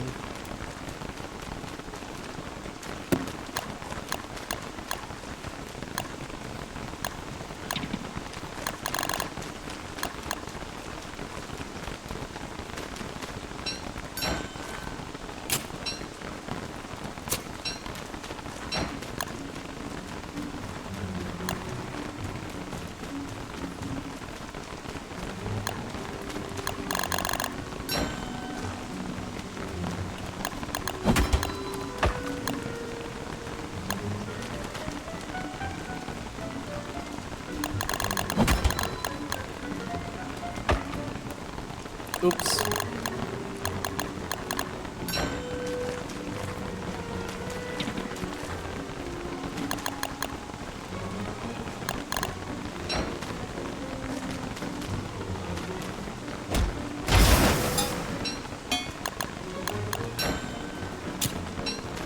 Let's go here.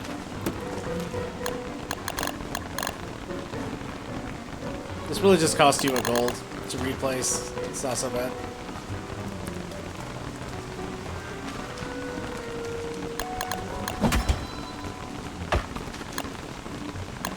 One. There we go. And while we're here, fine. We'll finish the fish. It's only appropriate.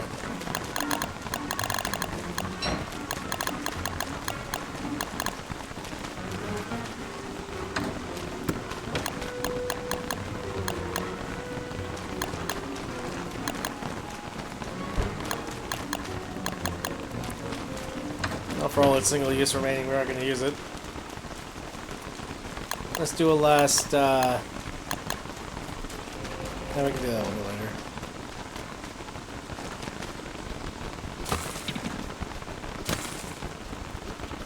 later. Actually, no, we can leave the honey, we can leave the bee boxes for in the middle of a few days of winter we have.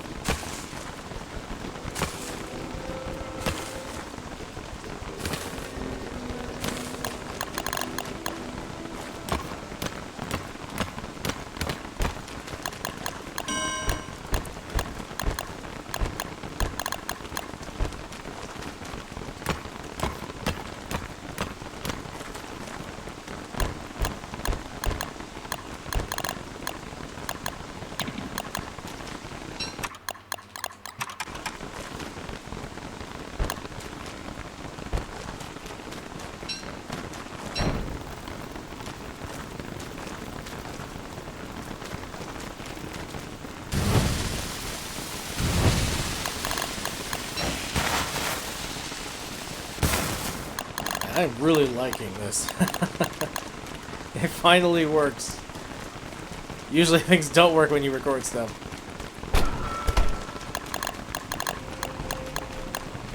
Just goes to show how crazy it is the game is willing to not prove you right.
All right.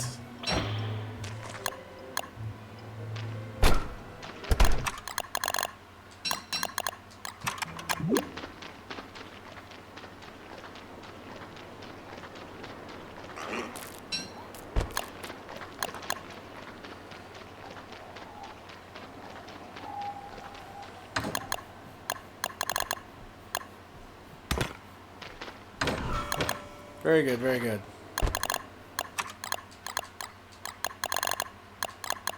Okay, all things concerned, all things considered, very productive.